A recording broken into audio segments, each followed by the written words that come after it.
Hello everyone, कैसे हैं आप सभी। आई होप बहुत ही अच्छे होंगे और बहुत ही अच्छी चल रही होगी आप लोगों की पढ़ाई।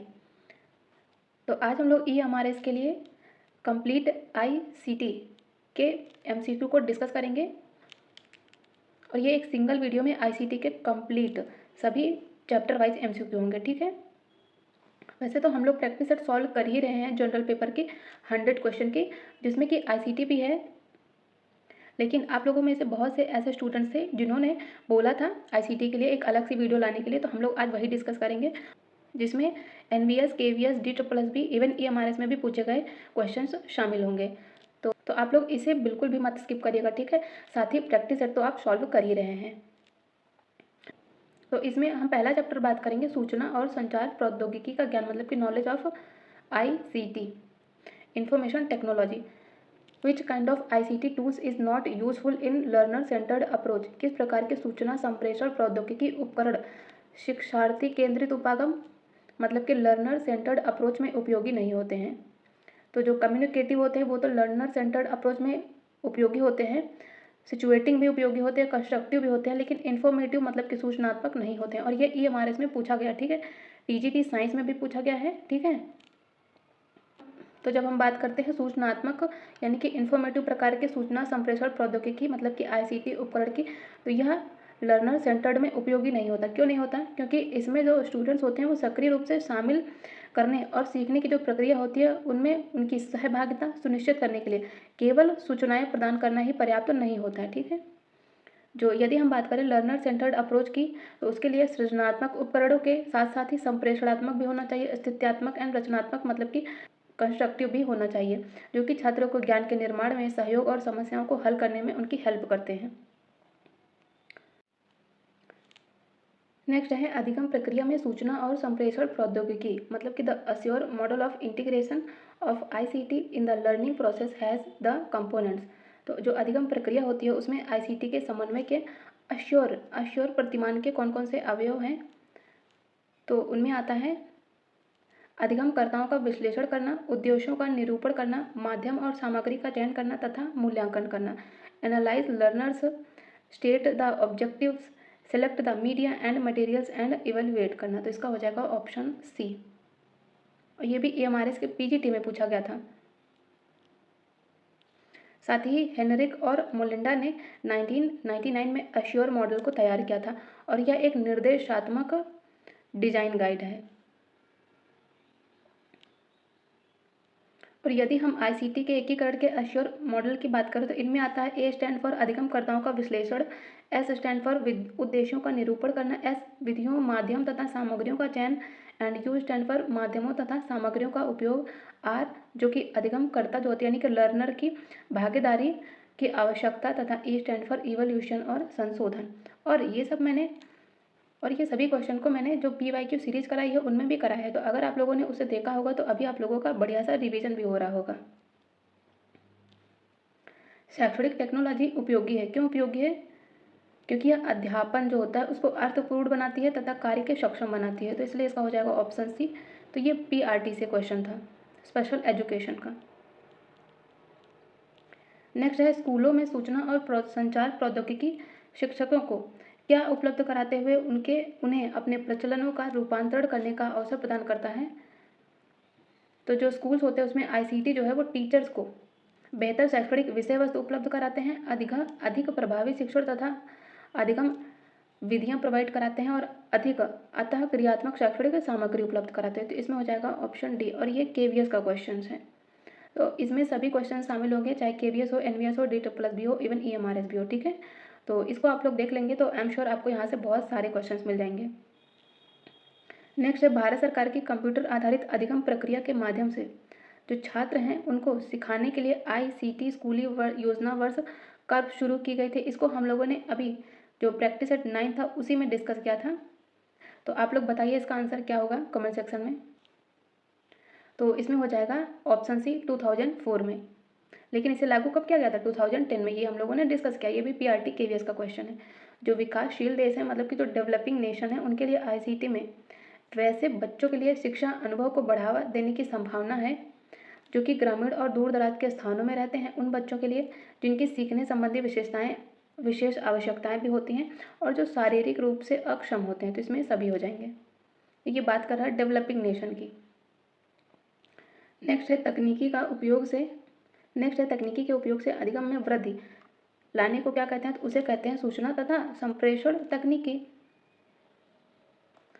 प्रौद्योगिकी से ज्ञान का विस्फोट हुआ है।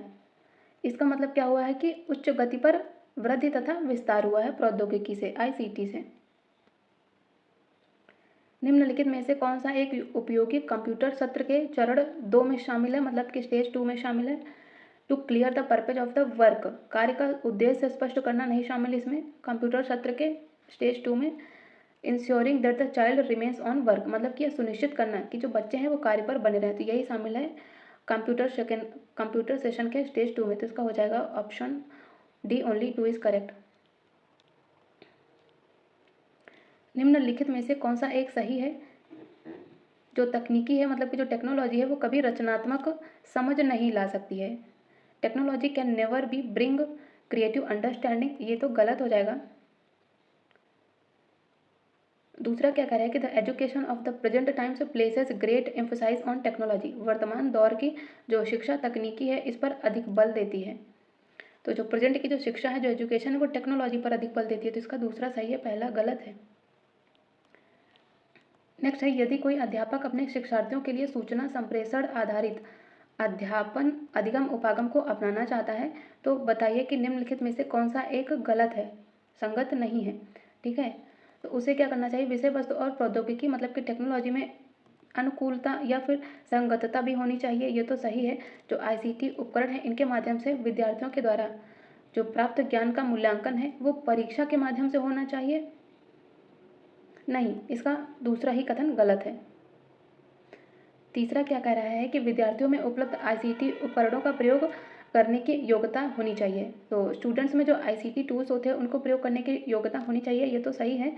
डी क्या कह रहा है कि संस्थान में इंटरनेट कनेक्शन भी होना चाहिए जिससे कि विद्यार्थी मतलब कि उसकी जांच कर सकें, उसका यूज कर सके बेसिकली।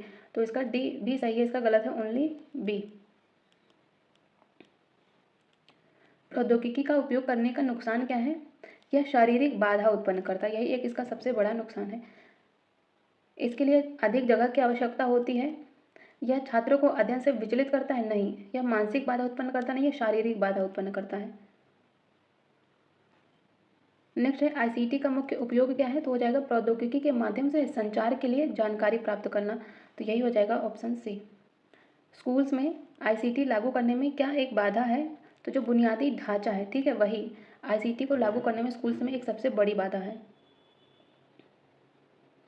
और समाज के सभी वर्गों के लिए ICT की शिक्षा को पहुंचाना और दूरस्थ क्षेत्रों में भी इसकी पहुंच को सुगम बनाना एक बहुत बड़ी ही चुनौती है। ICT के घटक कौन कौन से हैं, तो इनमें आता है हार्डवेयर, सॉफ्टवेयर, उपयोगकर्ता, जो उपयोग करता है ICT का, एंड नेटवर्क जिसके द्वारा इसका उपयोग किया जाता है, और ये DSSB में पूछा गया है। निम्नलिखित में से कौन सा कथन है जो कि शिक्षा में ICT का एक प्रभाव है, ये कक्षा में शिक्षक के महत्व को कम नहीं करता है, टीचर्स के लिए अतिरिक्त समय भी नहीं देता, ये जो निष्क्रिय स्टूडेंट्स होते हैं उनको सक्रिय मतलब कि एक्टिव स्टूडेंट्स में बदलता है ICT, तो यस, इसका सी सही है। नेक्स्ट है, कौन सा एक अम्ब्रेला शब्द है जिसमें कोई भी संचार उपकरण या फिर एप्लीकेशन शामिल है, जिसमें encompassing radio, television, cellular phone, computer and network, hardware तथा सॉफ्टवेयर, सैटेलाइट सिस्टम, ये सभी शामिल है, तो ये सभी हैं किसमें, ICT का पार्ट्स हैं।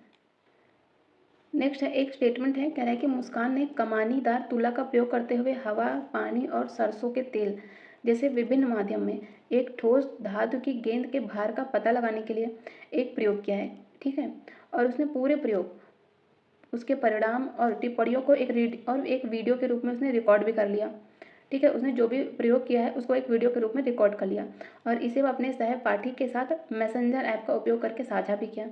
और उसने जो सामग्री साझा करने के लिए प्रौद्योगिकी के किस संभावित उदाहरण का प्रयोग किया, तो वो क्या है, तो इसमें हो जाएगा क्या, सूचना तथा संचार प्रौद्योगिकी, मतलब कि उसने ICT टूल्स का प्रयोग किया है। नेक्स्ट है, विभिन्न सहायक उपकरण और प्रौद्योगिकियां जैसे टॉकिंग बुक्स, मोबाइल फ़ोन की टॉक बैग सुविधा, GPS, इनबिल्ट वॉकिंग स्टिक विशेष आवश्यकता वाले बच्चों की ज़रूरतों को पूरा करने में महत्वपूर्ण भूमिका निभाते हैं, ये सभी तो निम्न कथनों में से जो आईसीटी है उसके अनुप्रयोग का वर्णन कौन करता है? तो ये करता है इंक्लूसिव एजुकेशन, मतलब कि समावेशी शिक्षा।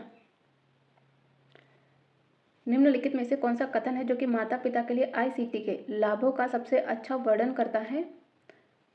तो यह जो आईसीटी है ये माता पिता मतलब कि पेरेंट्स तथा टीचर्स के संचार को आसान बनाता है आईसीटी। तो यस, इसका ऑप्शन ए करेक्ट है। ये DT+B में पूछा भी गया है। नेक्स्ट है सूचना तथा संचार प्रौद्योगिकी के उपकरण किस रूप में हो सकते हैं? तो वो ऑडियो और विजुअल इन दोनों में ही हो सकते हैं। आईसीटी में प्रयुक्त प्रौद्योगिकी के संबंध में कौन सा एक गलत है? जो रिमोट उपकरण है इनके माध्यम से पाठ्यक्रम सामग्री तक पहुंच बनाता है, बिल्कुल सही है। दूसरा कह रहा है कि पलटी कक्षा अवधारणा, ये भी आईसीटी से संबंधित है। थर्ड क्या कह रहा है कि ऑडियो प्लेयर, प्रोजेक्टर, टैबलेट इन सब का उपयोग करना भी आईसीटी में ही आता है, लेकिन ब्लैक बोर्ड और हम पाठ्य पुस्तकों का प्रयोग करेंगे तो ये आईसीटी में नहीं आएगा, तो इसलिए इसका हो जाएगा आंसर सी। किस प्रकार के ज्ञान में आईसीटी के संचालन के लिए कौशल और विभिन्न टेक्निक्स, उनकी प्रकृति मतलब उनका नेचर, उनकी क्षमता तथा निर्देशात्मक कार्यों को पूरा करने के लिए उनका उपयोग करने के तरीकों के बारे में जागरूकता शामिल है? तो ये हो जाएगा टेक्नोलॉजी नॉलेज। नेक्स्ट है सूचना और संचार प्रौद्योगिकी मतलब कि आईसीटी में निम्नलिखित में से कौन से कंपोनेंट्स हैं, मतलब कि कौन से घटक हैं? तो इनमें है इंफॉर्मेशन एंड कम्युनिकेशन इंफ्रास्ट्रक्चर, मतलब कि सूचना तथा संचार अवसंरचना। इंफॉर्मेशन टेक्नोलॉजी भी है तथा कम्युनिकेशन टेक्नोलॉजी भी है, तो इसका हो जाएगा ऑप्शन बी। नेक्स्ट है क्या है जो दूरी, समय और परिस्थितियों के बावजूद छात्रों और शिक्षकों के बीच सूचनाओं के प्रसार और बातचीत को सुविधाजनक बनाने में हेल्प करता है? तो ये टेलीफोन भी करता है, ईमेल भी करता है और चैटिंग, ये सभी हो जाएंगे। नेक्स्ट है वह व्यक्ति या समूह है जिसके लिए संचार अभीष्ट किया गया है, मतलब कि कह रहा है कि व्हाट इज द पर्सन और group for whom the communication is intended? तो ये हो जाएगा इसमें रिसीवर। रिसीवर वह व्यक्ति होता है जिसके लिए जो संचार है वह इंटेंड मतलब कि अभीष्ट किया गया होता है। सूचना तथा संचार प्रौद्योगिकी मतलब कि इंफॉर्मेशन एंड कम्युनिकेशन टेक्नोलॉजी में क्या शामिल नहीं है? तो इसमें टेस्ला ऑटोमोटिव नहीं है, इसमें है टेलीफोन, टेलीविजन एंड रेडियो। निम्नलिखित में से कौन सा युग्म सूचना तथा संचार प्रौद्योगिकी मतलब कि आईसीटी के उपकरणों के संबंध में सही है? इंफॉर्मेटिव टूल्स की बात करें तो इनमें आता है टेक्स्ट, साउंड्स तथा ग्राफिक्स। जो पाठ हैं, जो ध्वनियाँ हैं और जो ग्राफिक्स हैं, क्या ये सूचनात्मक उपकरण हैं? पहला बिल्कुल सही है। दूसरा कह रहा है कि सिचुएटिंग उपकरण कौन कौन से हैं? वेब ऑथराइजिंग एप्लीकेशंस, ये सिचुएटिंग उपकरण नहीं है, तो उसका दूसरा गलत हो जाएगा। कंस्ट्रक्टिव मतलब कि रचनात्मक उपकरण, सिमुलेशन एंड गेम्स, ये भी नहीं है, तो इसका सही है ओनली वन, मतलब option C is correct. Information technology refers to the, तो ये सूचना संग्रह के हार्डवेयर मतलब कि hardware of the information collection and सूचना संग्रह के सॉफ्टवेयर ऑफ इंफॉर्मेशन कलेक्शन, तो इसके दोनों स्टेटमेंट बिल्कुल करेक्ट हैं। आईसीटी में क्या होता है? सॉफ्टवेयर तथा हार्डवेयर दोनों होते हैं। इंफॉर्मेशन मतलब कि आईसीटी के संदर्भ में ICARI model, ICARI model, RE model क्या रिप्रेजेंट करता है? तो इसमें हो जाएगा I stand for introduction, connect, activity, reflect and extend, तो इसका हो जाएगा ऑप्शन सी। निम्नलिखित में से कौन सा शिक्षा में आईसीटी का एक लाभ नहीं है? यह संचार अंतर को पूरा तो करता है आईसीटी, यह पारंपरिक शिक्षा को बढ़ावा नहीं देता, इट प्रमोट ट्रेडिशनल लर्निंग, गलत है इसका, तो इसका हो जाएगा आंसर सेकंड। टाइम इफेक्टिव भी है आईसीटी तथा एक्सेस टू मोर इन्फॉर्मेशन, तो इसका बाकी सभी सही हैं, ओनली बी गलत है। नेक्स्ट है कम आय वाले परिवारों से संबंधित जो स्टूडेंट्स हैं वह महामारी मतलब कि पैंडेमिक के दौरान अध्ययन के साथ बने रहने में सक्षम नहीं है। क्यों? क्योंकि उनके पास एक ऑनलाइन संसाधन उपलब्ध नहीं है। तो जो उपर्युक्त कथन दिया है इनमें आईसीटी के किस अलाभ पर प्रकाश डाला गया है? तो इसमें क्या बोला? कम आय है, ठीक है। ऐसे परिवार जिनकी आय कम है तो उनके लिए क्या? उनके लिए आईसीटी एक्सपेंसिव है, तो इसलिए इसका हो जाएगा option A.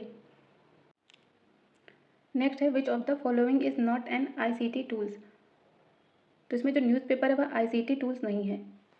Overhead projector, television and social media, ये सभी तो आईसीटी टूल्स हैं।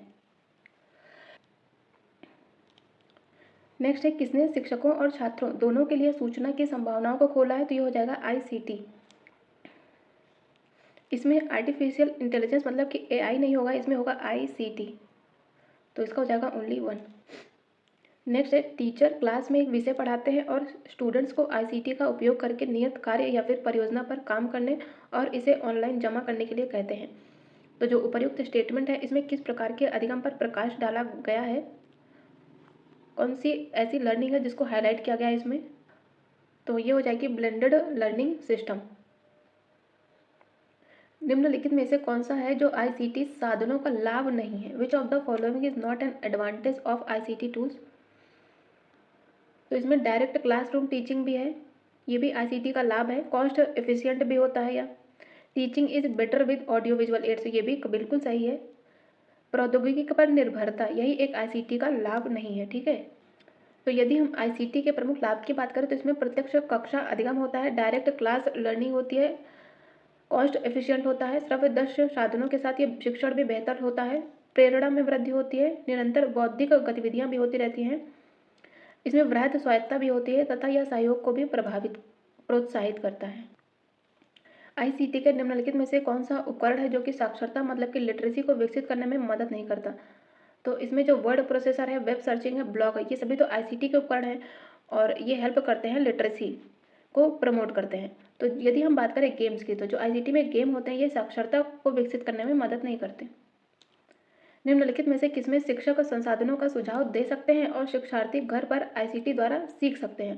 तो एग्जाम्पल के लिए जो वीडियो का उपयोग करके तो हो जाएगा, उसे कहते हैं हम फ्लिप लर्निंग। निम्नलिखित में से कौन सा जो उपागम है वो आईसीटी का उपयोग करने के लिए कौशल में विकास के बारे में बात करता थी? हो जाएगा टेक्नोलॉजी लिटरेसी मतलब कि प्रौद्योगिक साक्षरता। निम्नलिखित में से कौन सहायक प्रौद्योगिकी की श्रेणी में नहीं आता है?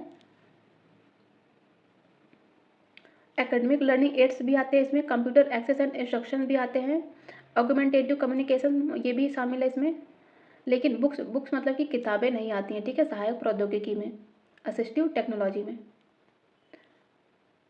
नेक्स्ट है, हम आईसीटी के माध्यम से छात्रों का आकलन कर सकते हैं। कैसे कर सकते हैं? कि इलेक्ट्रॉनिक गैजेट्स और समकालिक ऑनलाइन बैठक करा के, ठीक है। तो इसका हो जाएगा ऑप्शन बी, ऑनलाइन मीटिंग्स के द्वारा। आईसीटी में सूचना प्रसंस्करण मॉडल किसके द्वारा दिया गया था? ये हो जाएंगे जॉर्ज मिलर। आईसीटी एकीकरण योजना को डिजाइन करने के लिए व्यवस्थित मॉडल के प्रमुख घटक कौन कौन से हैं? तो इसमें हो जाएगा प्रौद्योगिकी का उपयोग करने के लिए तर्क, साथ ही कार्यान्वयन के लिए रणनीतियाँ मतलब कि स्ट्रेटजीज फॉर इम्प्लीमेंटेशन। तो इसके दोनों ही बिल्कुल सही हैं। नेक्स्ट है सूचना तथा संचार प्रौद्योगिकी, मतलब कि जो आईसीटी है वह उस वातावरण में शिक्षकों की भूमिका के संबंध में निम्नलिखित में से कौन सा सही बताना है? निर्देशों का समर्थन करने के लिए मल्टीमीडिया सामग्री बनाना, मतलब कि create multimedia content to support instruction, ये तो सही है। सेकंड कह रहा है कि इवेलुएट एजुकेशनल सॉफ्टवेयर, जो शैक्षिक सॉफ्टवेयर होता है उसका मूल्यांकन करना, एंड निर्देशों का समर्थन करने के लिए हाइपर टेक्स्ट डॉक्यूमेंट बनाना, मतलब कि create hyper text documents to support instruction. तो इसके तीनों स्टेटमेंट बिल्कुल सही है। प्रगति ने शिक्षक समुदाय के बीच ज्ञान को उन्नत करना आवश्यक और जरूरत बना दिया है। तो ये हो जाएगा टेक्नोलॉजिकल एडवांसमेंट ने। What is the full form of ICT? तो हो जाएगा इंफॉर्मेशन एंड कम्युनिकेशन टेक्नोलॉजी। इनमें से कौन माता पिता और शिक्षक के बीच संचार के लिए आईसीटी साधन के रूप में हम प्रयोग नहीं करते हैं? तो पोस्टल लेटर्स का प्रयोग नहीं करते, ब्लॉग का, वेबसाइट्स का एंड फोन मैसेज का हम प्रयोग करते हैं। निम्नलिखित में से कौन सा आईसीटी का एक उपयोग नहीं है? मतलब विच of the following is not the use of ICT? Road learning, ये आईसीटी का यूज बिल्कुल भी नहीं है। आर्ट में, एडमिनिस्ट्रेशन में एंड एजुकेशन में हम आईसीटी का बहुत ही ज़्यादा उपयोग कर रहे हैं। इनमें से कौन सा आईसीटी के मोड सामान्यतः उपयोग नहीं किया जाता है? तो जो टेक्स्ट बुक लर्निंग होती है यही आईसीटी मोड में नहीं शामिल है। ऑनलाइन लर्निंग है, इसमें ICT mediated classroom teaching learning ये भी है, तथा ब्लेंडेड टीचिंग ये भी है, तथा ब्लेंडेड टीचिंग ये भी है आईसीटी मोड में। स्कूली शिक्षा 2012 में आईसीटी की जो राष्ट्रीय नीति 2012 आती है उसके अनुसार आईसीटी अवसंरचना की कितनी श्रेणियां हैं? तो ये 2 श्रेणियां हैं। कौन कौन सी है? पहली तो है computer based technology and second one is digital communication technology. Next है डिलमेंस एटेल के अनुसार आईसीटी की मध्यस्थता वाले शिक्षण अधिगम वातावरण के कितने तरीके हैं? तो इसमें 6 तरीके हैं, और ये सब हम लोग जो ये हमारे इसका प्रैक्टिस सेट सॉल्व कर रहे हैं उसमें हम लोग डिस्कस भी कर रहे हैं, ठीक है। तो जो भी स्टूडेंट्स अगर वो वाली क्लास को कर रहे हैं तो उनके लिए देखिए बहुत ही ज़्यादा हेल्पफुल होगी, क्योंकि ये रिवीजन हो जाएगा अच्छे से उनका। नेक्स्ट है हार्डवेयर तथा सॉफ्टवेयर किस आईसीटी अवसंरचना श्रेणी में आते हैं? तो ये आते हैं इनेबलिंग इंफ्रास्ट्रक्चर की श्रेणी में।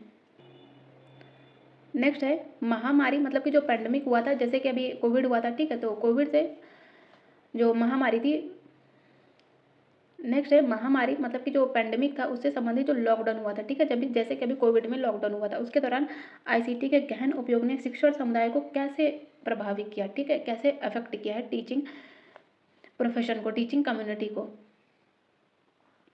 तो इसने जो है, तो जो आईसीटी है इसने शिक्षण समुदायों को कक्षाओं, व्यवहारिक और मूल्यांकन के संचालन के लिए विभिन्न ऑनलाइन उपकरणों से अधिक परिचित होने के लिए प्रोत्साहित किया है, प्रमोट किया है। तो इसमें हो जाएगा ऑप्शन डी। नेक्स्ट है विद्यालय प्रबंधन के समर्थन और अधिगम के रूप में आईसीटी की भूमिका में क्या शामिल नहीं है? तो जो आईसीटी होता है ये शिक्षार्थी केंद्रित पाठ्यचर्या उपागम होता है, बिल्कुल सही है, लर्नर सेंटर होता है, लर्नर सेंटर्ड होता है ये।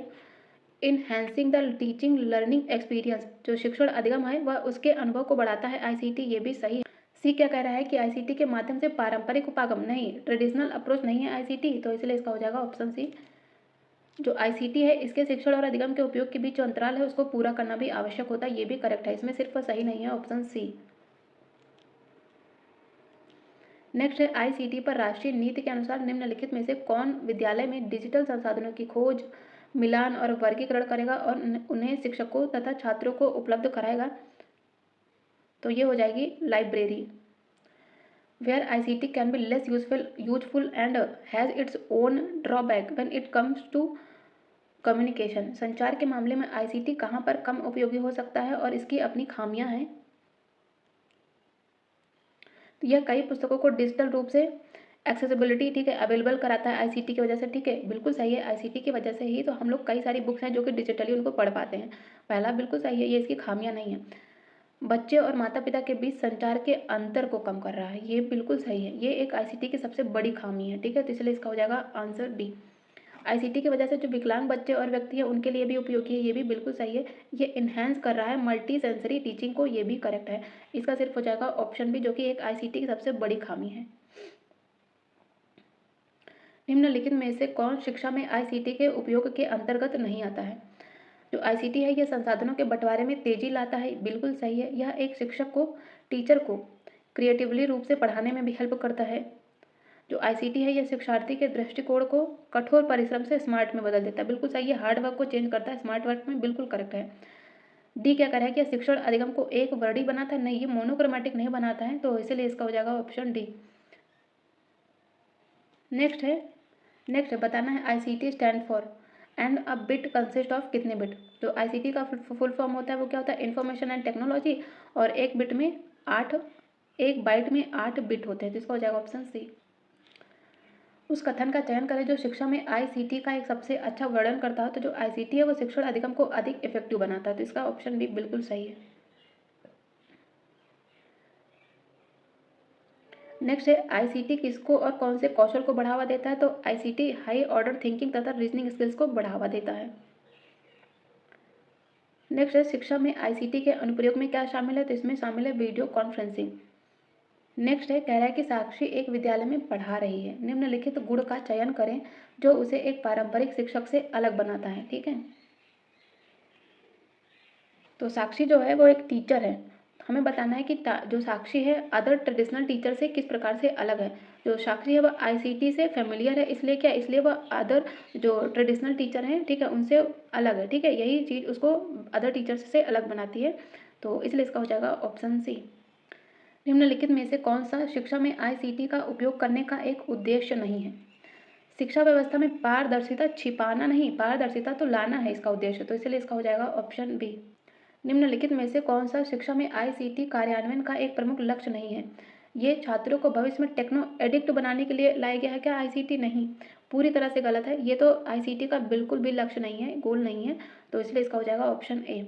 आईसीटी चाहता है कि छात्रों को व्यापक ज्ञान प्राप्त करने में सक्षम बनाए, जो स्टूडेंट्स हैं उनको सूचना को संसाधित करने की क्षमता से पोषण करें तथा गतिशील और नवोन्मेषी शिक्षण वातावरण से विद्यालय को घेरा जाए, ठीक है, मतलब कि the surround school with dynamic and innovative learning environment. तो इसके सभी ऑप्शन करेक्ट हैं एक्सेप्ट ऑप्शन ए। नेक्स्ट है आईसीटी की बढ़ती मांग में आगे रहने और प्रतिस्पर्धी व्यक्ति बनने के लिए एक नेता को किसके साथ तालमेल रखना चाहिए? तो हो जाएगा अपडेटेड टेक्नोलॉजी के साथ।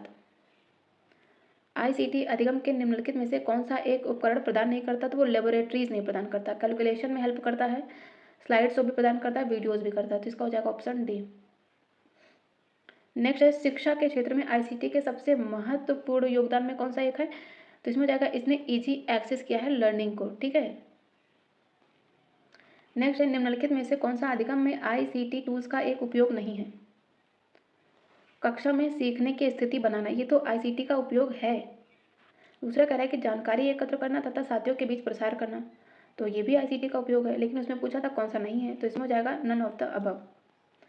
सीखने की प्रक्रिया को बेहतर बनाने में टेक्नोलॉजी का उपयोग करने को शिक्षण में क्या कहते हैं? उसे कहते हैं ICT, information and technology.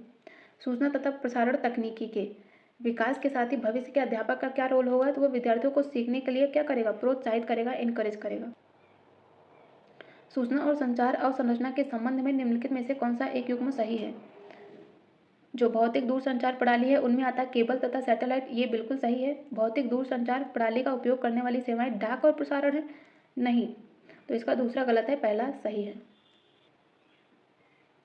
Next है किस प्रकार की शिक्षण शैली में सूचना तथा संचार प्रौद्योगिकी का उपयोग शिक्षक की प्रस्तुति में सहायता के साथ साथ शिक्षार्थियों को उनके अन्वेषण में सहायता के लिए भी किया जा सकता है? तो ये हो जाएगा जो शिक्षक केंद्रित उपागम है, मतलब कि टीचर सेंटर्ड अप्रोच, तथा शिक्षार्थी केंद्रित उपागम मतलब कि लर्नर सेंटर्ड अप्रोच, इन दोनों का कॉम्बिनेशन। तो इसका हो जाएगा option D. ICT as a lesson designed are more, design किए गए पाठ के रूप में आईसीटी अधिक है। कैसे? तो ये इंगेजिंग है तथा इंटरेस्टिंग भी है आईसीटी। संदेश पहुंचाने के लिए माध्यम क्या है? तो दृष्टि, सुनना मतलब देखना, सुनना, स्पर्श, स्वाद के द्वारा, गंध के द्वारा। तो इनमें से कोई भी संदेश भेजने का एक माध्यम हो सकता है, मीडियम हो सकता है। निम्नलिखित में से कौन सा संचार का एक हिस्सा नहीं है? तो इसमें परिभाषा नहीं है। प्रेषक, संदेश एंड प्राप्तकर्ता, ये सभी कम्युनिकेशन का एक हिस्सा है। लिखित वार्तालाप संचारण व्यू मतलब कि प्रैक्टिकल नॉलेज ऑफ लैंग्वेज में क्या शामिल है? इसमें शामिल है एल्गोरिदम तथा डिसीजन टेबल, दोनों ही। निम्नलिखित में से कौन सी प्रक्रिया है जो विचारों, तथ्यों, राय तथा सूचना और समझ के आदान प्रदान को संदर्भित करती है? तो ये हो जाएगी कम्युनिकेशन। निम्नलिखित में से कौन सूचना प्रसारण सिद्धांत के चरणों में से एक शामिल नहीं है? तो चयनित जानकारी का उपयोग करना यह सूचना प्रसंस्करण की थ्योरी में नहीं है, ठीक है। सूचना का कार्य साधन इसमें शामिल है, मतलब कि मैनिपुलेशन ऑफ इंफॉर्मेशन, स्मृति से प्रासंगिक जानकारी की पुनर्प्राप्ति मतलब कि retrieval of relevant information from memory and sensory processing मतलब कि संवेदीय प्रसंस्करण, ये सभी सूचना के प्रसंस्करण थ्योरी में शामिल है, इंफॉर्मेशन प्रोसेस थ्योरी में शामिल है। तो इसमें पहला क्वेश्चन है कि निम्नलिखित में से किस समूह में, कौन से ग्रुप में केवल इनपुट डिवाइस शामिल है? तो जो कीबोर्ड होता है, माउस होता है और स्कैनर होता है, ये तीनों ही ओनली इनपुट डिवाइस हैं। तो जो यदि हम बात करें इनपुट डिवाइस की, तो वो कौन से होते हैं? जो कि उपयोगकर्ता से डेटा या फिर निर्देश लेते हैं और उन्हें कंप्यूटर सिस्टम में भेजते हैं, जैसे कि कीबोर्ड, माउस तथा स्कैनर। लेकिन यदि हम बात करें प्रिंटर, स्पीकर तथा मॉनिटर, और ये सभी आउटपुट डिवाइस हैं। इनपुट आउटपुट हमेशा याद रखिएगा क्योंकि यहाँ से क्वेश्चंस आते हैं और ये सभी एएमआरएस में पूछे भी गए हैं। कंप्यूटर हार्डवेयर डिवाइस स्विच कैसा एग्जाम्पल है? तो ये एक नेटवर्किंग डिवाइस है। नेटवर्किंग डिवाइस क्या होता है? एक कंप्यूटर नेटवर्क में उपकरणों को एक साथ जोड़ता है। निम्नलिखित में से कौन सा 4 बाइनरी अंकों से बना है? तो ये हो जाएगा निबल। नेक्स्ट है अन्विता देश पांडे, थी कि एक लड़की है और ये अपने फ्रेंड्स की एक स्मार्टफोन खरीदने में हेल्प कर रही है। तो उसने कुछ फ़ोन्स की कॉन्फ़िगरेशन देखने के बाद वे इस बात से भ्रमित हो गए कि एक यूनिट के रूप में जो मेगा पिक्सल है, ठीक है, मेगा पिक्सल है, उसको किसी से निरूपित किया जाता है। तो मेगा पिक्सल की बात करती हो जाएगा कैमरा रेजोल्यूशन की बात करता हो, तो इसका हो जाएगा ऑप्शन डी। और 1 मेगापिक्सल में कितने 10 लाख पिक्सल्स होते हैं, तथा कैमरा रेजोल्यूशन जितना अधिक होगा तस्वीर उतनी ही स्पष्ट तथा डिटेल्ड में होगी, मतलब कि उतनी क्लियर होगी पिक्चर। बड़े आकार की वीडियो तथा फाइल्स को स्टोर करने के लिए बाजार से हार्ड डिस्क खरीदते समय आमतौर पर निम्नलिखित में से कौन सी मेमोरी यूनिट्स का प्रयोग करते हैं? तो उसमें करते हैं हम टेराबाइट का, और ये लाइब्रेरियन टीजीटी का क्वेश्चन है। और जो टेराबाइट है ये आधुनिक हाई डेफिनेशन मतलब कि एचडी के लिए पर्याप्त विशाल भंडारण भी प्रदान करता है, स्टोरेज प्रदान करता है बेसिकली। कंप्यूटर पर गेम्स खेलते समय नेविगेटिंग, फ्लाइटिंग, सेलेक्टिंग, ट्रिगरिंग करने के लिए निम्नलिखित में से किस डिवाइस का विशेष रूप से प्रयोग किया जाता है? तो हम प्रयोग करते हैं जॉयस्टिक्स का। नेक्स्ट है स्टोरेज क्षमता दिया है, तो उसमें सबसे छोटे से शुरू करते हुए बड़े क्रम में इसको लगाना है आरोही क्रम में। तो सबसे पहले तो बात करें, सबसे छोटी होती है केबी, फिर उससे भी बड़ी होती है एमबी, एंड सबसे बड़ी होती है कौन सी? जीबी। तो इसका हो जाएगा ऑप्शन बी। नेक्स्ट है एक प्रिंटर जैसे कुछ हार्डवेयर संसाधनों को साझा करने हेतु तो एक स्विच वायर केबल के माध्यम से एक कंप्यूटर लैब में अनेक कंप्यूटर को जोड़ने के लिए सामान्यतः निम्नलिखित में से किस प्रकार के नेटवर्क का हम प्रयोग करते हैं? तो वो हम प्रयोग करते हैं लैन मतलब कि लोकल एरिया नेटवर्क का प्रयोग। निम्नलिखित में से कौन सा एक इनपुट डिवाइस नहीं है? इनपुट नहीं है मतलब आउटपुट होगा, तो ये हो जाएगा प्लॉटर। प्लॉटर क्या है? इनपुट डिवाइस नहीं है। प्लॉटर की बात करें तो यह एक आउटपुट डिवाइस है और यह एक प्रकार का प्रिंटर होता है। इसका उपयोग करते हैं हम वेक्टर ग्राफिक्स को प्रिंट करने के लिए। निम्नलिखित में से उपकरणों का कौन सा समूह है जो कि केवल इनपुट डिवाइस है? तो इसमें हो जाएगा जॉयस्टिक्स, माइक्रोफोन तथा स्कैनर। ये सभी सिर्फ इनपुट डिवाइस है और ये ईएमआरएस के पीजीटी में आया है। तो यदि हम बात करें जॉयस्टिक्स की, तो यह एक इनपुट डिवाइस है। यह मेन रूप से गेम्स तथा सिमुलेशन में इस्तेमाल किया जाता है। और माइक्रोफोन की बात करें तो इसका उपयोग हम करते हैं आवाज़ को डिजिटल सिग्नल में बदल कर कंप्यूटर में भेजने के लिए। एंड स्कैनर तो यह एक प्रकार की इनपुट डिवाइस है जो कि किसी डॉक्यूमेंट या फिर इमेज को डिजिटल रूप से कंप्यूटर में इनपुट करता है। भारत में विकसित प्रथम सुपर कंप्यूटर तो ये था परम 8000, ठीक है। इसे विकसित किया गया था डॉक्टर विजय भटकर के नेतृत्व में 1991 में, और इसे भारत का पहला गीगा स्केल सुपर कंप्यूटर भी माना जाता है परम को। निम्नलिखित में से कौन सी सबसे बड़ी मेमोरी इकाई है? तो उसमें हो जाएगा एक्साबाइट। एक्साबाइट की बात करें तो ये सबसे बड़ी है और 1 एक्साबाइट इज इक्वल टू 1024 पीटाबाइट होता है, ठीक है। निम्न में से कंप्यूटर का डाई ब्रेन कौन सा है? तो ये है सीपीयू, सेंट्रल प्रोसेसिंग यूनिट, और यही सभी प्रोग्राम्स को चलाता है तथा इनपुट और आउटपुट डिवाइस को रेगुलेट करता है। कंप्यूटर लैंग्वेज किस पर आधारित है? तो ये है संख्या पद्धति पर आधारित है। शैक्षणिक कंप्यूटर का मुख्य कार्य तो ये उत्तरों का हिसाब रखता है, सूचनाओं का संग्रह करता है तथा डेटा का विश्लेषण करता है। तो इसमें हो जाएंगे all of the above. Next है माइक्रो कंप्यूटर वे होते हैं जिनमें स्पेशल पर्पज डिवाइस होती है। नेक्स्ट है मॉनिटर या फिर टीवी स्क्रीन को और किस नाम से जानते हैं? तो इसे VDU के नाम से भी जानते हैं। VDU stand for visual display unit. निम्नलिखित में से कौन सा भाग है जो कि कंप्यूटर प्रोग्राम के निष्पादन के लिए जिम्मेदार है? तो ये हो जाएगा CPU। ये ईएमआरएस में आया है और इसके पहले ये DSSB में पूछा गया था। तो कंप्यूटर के निष्पादन के लिए CPU जिम्मेदार होता है। इसकी 4 इकाई होती हैं, 4 यूनिट होती है, input unit, CPU, external memory unit तथा आउटपुट यूनिट। और CPU को ही हम कंप्यूटर का मस्तिष्क कहते हैं, ब्रेन ऑफ कंप्यूटर, और CPU को माइक्रो प्रोसेसर भी कहते हैं। जब हम कहते हैं कि कंप्यूटर बहुमुखी है तो इसका अर्थ क्या है? कि जो कंप्यूटर है वह एक साथ कई कार्य कर सकता है। निम्नलिखित में से कौन सा कंप्यूटर पेरीफेरल का एग्जाम्पल नहीं है? तो इसमें प्रोसेसर नहीं है। प्रिंटर, माउस एंड मॉनिटर ये सभी कंप्यूटर पेरीफेरल के एग्जाम्पल हैं। जो प्रोसेसर है ये कंप्यूटर के बाह्य उपकरण का एग्जाम्पल नहीं है, ठीक है। प्रोसेसर क्या होता है? यह एक छोटा सा चिप होता है जो कि मोबाइल या फिर कंप्यूटर के मदरबोर्ड में लगा होता है, और प्रोसेसर का काम होता है कि कंप्यूटर से जुड़े जितने भी पार्ट्स हैं या फिर डिवाइस हैं उनको कंट्रोल करता है। निम्नलिखित में से कौन उपयोगी सॉफ्टवेयर का एक एग्जाम्पल है? तो ये हो जाएगा virus scanner. What is included in stage 1 of productive computer session? जो उत्पादक कंप्यूटर सत्र होता है इसके चरण 1 में क्या शामिल होता है? इसमें होता है शब्दावली, तथा संरचनाओं को पूर्व सिखाना, मतलब कि pre teach vocab and structures शामिल होते हैं।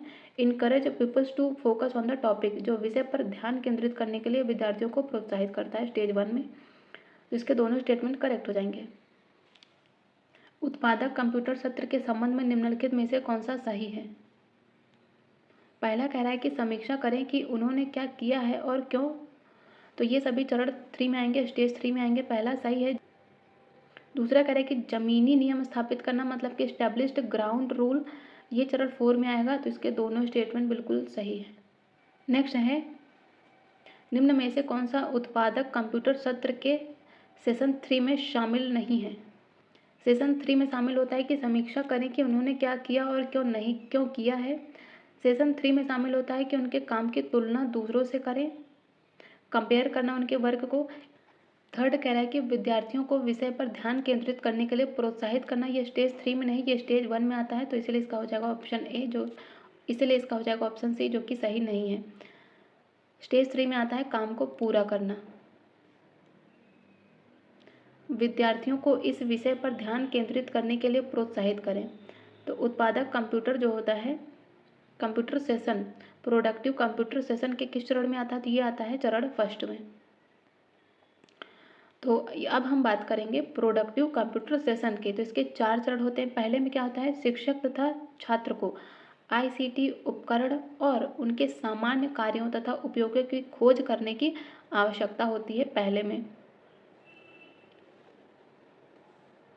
और इसी चरण में जो टीचर होते हैं वो सीखने के लिए विषय पर ध्यान केंद्रित करने के लिए स्टूडेंट्स को प्रोत्साहित करने के साथ ही कंप्यूटर का उपयोग करने के कार्य तथा बुनियादी कौशल को भी समझाएंगे। यस, पहले तो हम जो आईसीटी है, ठीक है, उसके जो जनरल वर्क होते हैं, उसके जो सामान्य कार्य होते हैं, उनके उपयोग कैसे किया जाए, क्यों किया जाए, तो उसकी आवश्यकता होती है, उनकी खोज की आवश्यकता होती है। फिर उसके बाद स्टूडेंट्स को प्रोत्साहित करना चाहिए, इनकरेज करना चाहिए कि वो आईसीटी का उपयोग करें।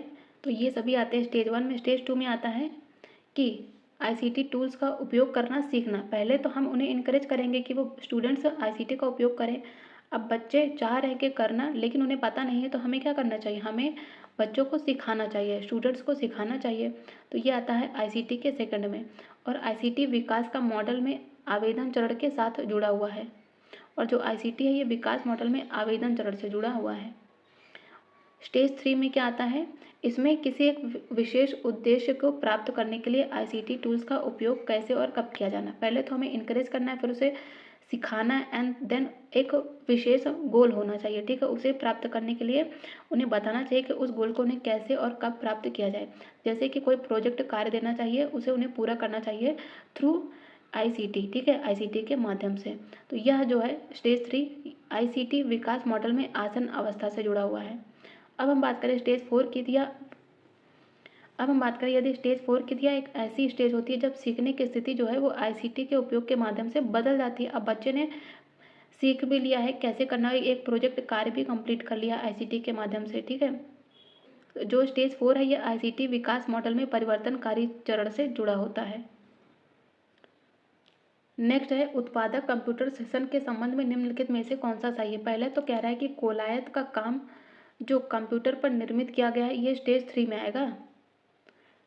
मतलब कि collate work that has been produced on the computer, ये किस स्टेज में आएगा? 3 में आएगा, बिल्कुल सही है। Make sure children stay on the task comes under stage 1, सुनिश्चित करना कि बच्चे अपने कार्य पर बने रहें। ना, ये स्टेज 1 में कहाँ आएगा? स्टेज 1 में तो हमें इनकरेज करना चाहिए सबसे पहले तो ये तो स्टेज 1 में आएगा ही नहीं, तो इसका हो जाएगा ओनली 1। नेक्स्ट है प्रोडक्टिव कंप्यूटर सेशन के चरण 1 में क्या शामिल है? इसमें आधारभूत नियमों की स्थापना करनी चाहिए, बिल्कुल सही है। पहला, इनकरेज करना चाहिए, ग्राउंड रूल्स इस्टेब्लिश करने चाहिए आईसीटी के, तो पहला सही है। दूसरा क्या कह रहा है कि विद्यार्थियों को लापरवाही से कंप्यूटर का उपयोग करने देना चाहिए, ये तो बिल्कुल भी शामिल नहीं है पहले सेशन में। पहले तो हमें उन्हें इनकरेज ही करना पड़ेगा, रूल्स बताने पड़ेंगे, तो इसका पहला सही है, दूसरा सही नहीं है।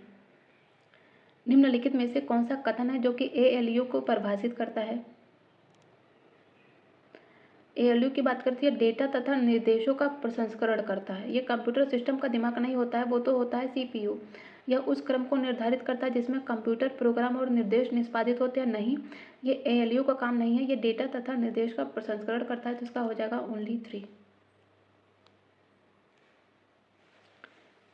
नेक्स्ट है किस कंप्यूटर सिस्टम में डेटा तथा प्रोग्राम दर्ज करने की एक प्रक्रिया है, तो हो जाएगा जो इनपुट है, इनपुट कंप्यूटर सिस्टम में डेटा तथा प्रोग्राम दर्ज करने की एक प्रक्रिया है।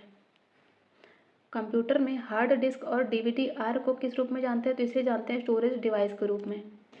और जो हार्ड डिस्क और डीवीडी-आर है ये कंप्यूटर के स्टोरेज डिवाइस के अंतर्गत आते हैं। स्टोरेज डिवाइस जो स्टोरेज युक्त है उसको स्टोरेज डिवाइस भी कहते हैं, ठीक है। और ये स्टोरेज डिवाइस की बात करें तो ये कंप्यूटर में डेटा तथा सूचनाओं को सहेज कर रखते हैं। और ये दो प्रकार की होती है। पहले तो होती है प्राइमरी, इसमें क्या होता है डेटा थोड़ी देर के लिए स्टोर होता है, जैसे कि इसमें आता है रोम, रीड ओनली मेमोरी।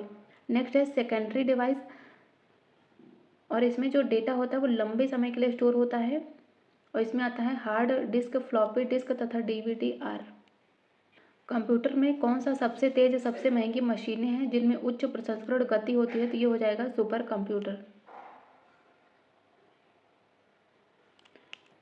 नेक्स्ट है उपयोगी जानकारी प्राप्त करने के लिए जो संसाधित डेटा होता है, जो प्रोसेस्ड डेटा होता है उसके परिणाम उत्पन्न करने वाली प्रक्रिया को कहते हैं आउटपुट। कंप्यूटर सिस्टम के एएलयू तथा सीयू को संयुक्त रूप से जाना जाता है सीपीयू के नाम से, ठीक है, सीपीयू, जिसे ब्रेन ऑफ कंप्यूटर भी कहते हैं। नेक्स्ट है कौन सा एक इलेक्ट्रॉनिक उपकरण है जो कि डेटा लेता है और फिर प्रोसेस करता है और आउटपुट मतलब कि परिणाम देता है और फिर आउटपुट को स्टोर करता है, तो ये हो जाएगा कंप्यूटर। कंप्यूटर के संबंध में निम्नलिखित में से कौन सा युग्म सही सुमेलित है। पहले ही बात कर रहा है स्टोरेज की, तो ये अंकगणित ऑपरेशन मतलब कि operations to display like arithmetic operations. क्या स्टोरेज अंकगणित ऑपरेशन जैसे कि ऑपरेशन प्रदर्शित करता है? नहीं, तो इसका पहला सही नहीं होगा। सेकंड कह रहा है कि प्रोसेसिंग का काम क्या होता है कि डेटा को स्थायी रूप से सेव करने की प्रक्रिया है प्रोसेस करना, तो यस इसका दूसरा सही है। थर्ड क्या कह रहा है कि कंट्रोल, ये सभी ऑपरेशंस को नियंत्रण करता है, कंट्रोल नहीं, ये सभी ऑपरेशंस को नियंत्रण नहीं करता है, तो इसका सी गलत है, इसका सही ओनली टू मतलब option D is correct. The assistive technology स्वीपस्टिक्स इज अ वर्चुअल एडॉप्टिव, मतलब कि जो सहायक तकनीकी है वह स्वीपस्टिक्स एक आभासी अनुकूल है, क्या है, तो वह एक प्रकार का माउस है। निम्नलिखित में से कौन सा युग्म कंप्यूटर के उनके अवयव के साथ सही सुमेलित है। इनपुट डिवाइस कौन कौन से हैं, कीबोर्ड, माउस तथा रोम, गलत है यह। दूसरा क्या कर रहा है कि स्टोरेज डिवाइस कौन से हैं, रोम, सीडीआर तथा सीडीआरडब्ल्यू, बिल्कुल सही है ये, तो दूसरा सही है, इनपुट डिवाइस वाला गलत है। नेक्स्ट है कौन सा गति तथा भंडारण क्षमता के मामले में कंप्यूटर रेंज के सबसे निचले छोर पर है, सबसे लोएस्ट एंड पर है, तो ये हो जाएगा माइक्रो कंप्यूटर। नेक्स्ट है उस उपकरण का नाम बताइए जो कि कंप्यूटर में निर्देशों को इंटरप्ट तथा एग्जीक्यूट करता है, तो ये हो जाएगा कौन, सीपीयू।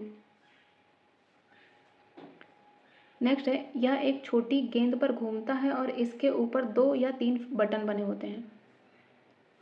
यह स्टेटमेंट कंप्यूटर के कौन से टूल्स की बात कर रहा है, तो ये बात कर रहा है माउस की। स्टेटमेंट है यह एक छोटी गेंद पर घूमता है और इसके ऊपर 2 या 3 बटन होते हैं, ठीक है, तो यह एक माउस है, पॉइंटिंग डिवाइस। कंप्यूटर के संबंध में निम्नलिखित में से कौन सा क्रम सही है, तो इनमें सबसे पहले आता है input device, then program, then output and then storage, तो इसका हो जाएगा ऑप्शन सी। तो जो कंप्यूटर पर कार्य करने की प्रक्रिया है उनमें सबसे पहले आता है input, then program, then output and then storage. कार्य का उद्देश्य स्पष्ट करें, explain the purpose of the task. उत्पादक कंप्यूटर सत्र के किस चरण के अंतर्गत आता है, ठीक है, तो ये आता है स्टेज 1 में।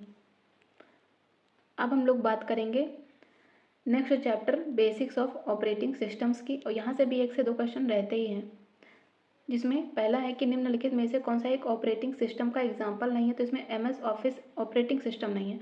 क्रोम, MS विंडो तथा एंड्रॉयड ये तीनों ही ऑपरेटिंग सिस्टम का एक एग्जाम्पल है। तो ऑपरेटिंग सिस्टम की बात करें तो इसमें आता है एंड्रॉयड, विंडोज़, लिनक्स तथा iOS। MS ऑफिस क्या है, ये एक एप्लीकेशन सॉफ्टवेयर है, इसमें आता है MS वर्ड, एक्सेल तथा पावर पॉइंट। कंप्यूटर प्रणाली में रूटर क्या है, तो रूटर एक नेटवर्किंग डिवाइस है जो कि 2 अलग अलग नेटवर्क के बीच डेटा को निर्देशित करता है। निम्नलिखित में से कौन सा एक लोकप्रिय वेब ब्राउज़र का एग्जाम्पल नहीं है, तो माइक्रोसॉफ्ट एक्सेस नहीं है web browser. Internet explorer, Mozilla Firefox and Google Chrome ये तीनों ही क्या है, वेब ब्राउज़र हैं।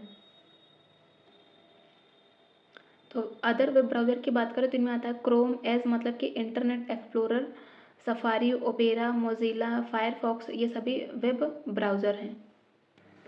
मैकेफी प्लस किसका एग्जाम्पल है? तो यह एक प्रकार का एंटीवायरस है। ऑपरेटिंग सिस्टम किसका एग्जाम्पल है? तो ये सभी सिस्टम सॉफ्टवेयर के एग्जाम्पल हैं। निम्नलिखित में से कौन सा एक रिलेशनल डेटाबेस मैनेजमेंट सिस्टम का उदाहरण नहीं है? तो इसमें MS एक्सेल नहीं है। यह क्या है? यह एक प्रकार के MS एक्सेल की बात करें तो यह एक प्रकार के स्प्रेडशीट सॉफ्टवेयर है।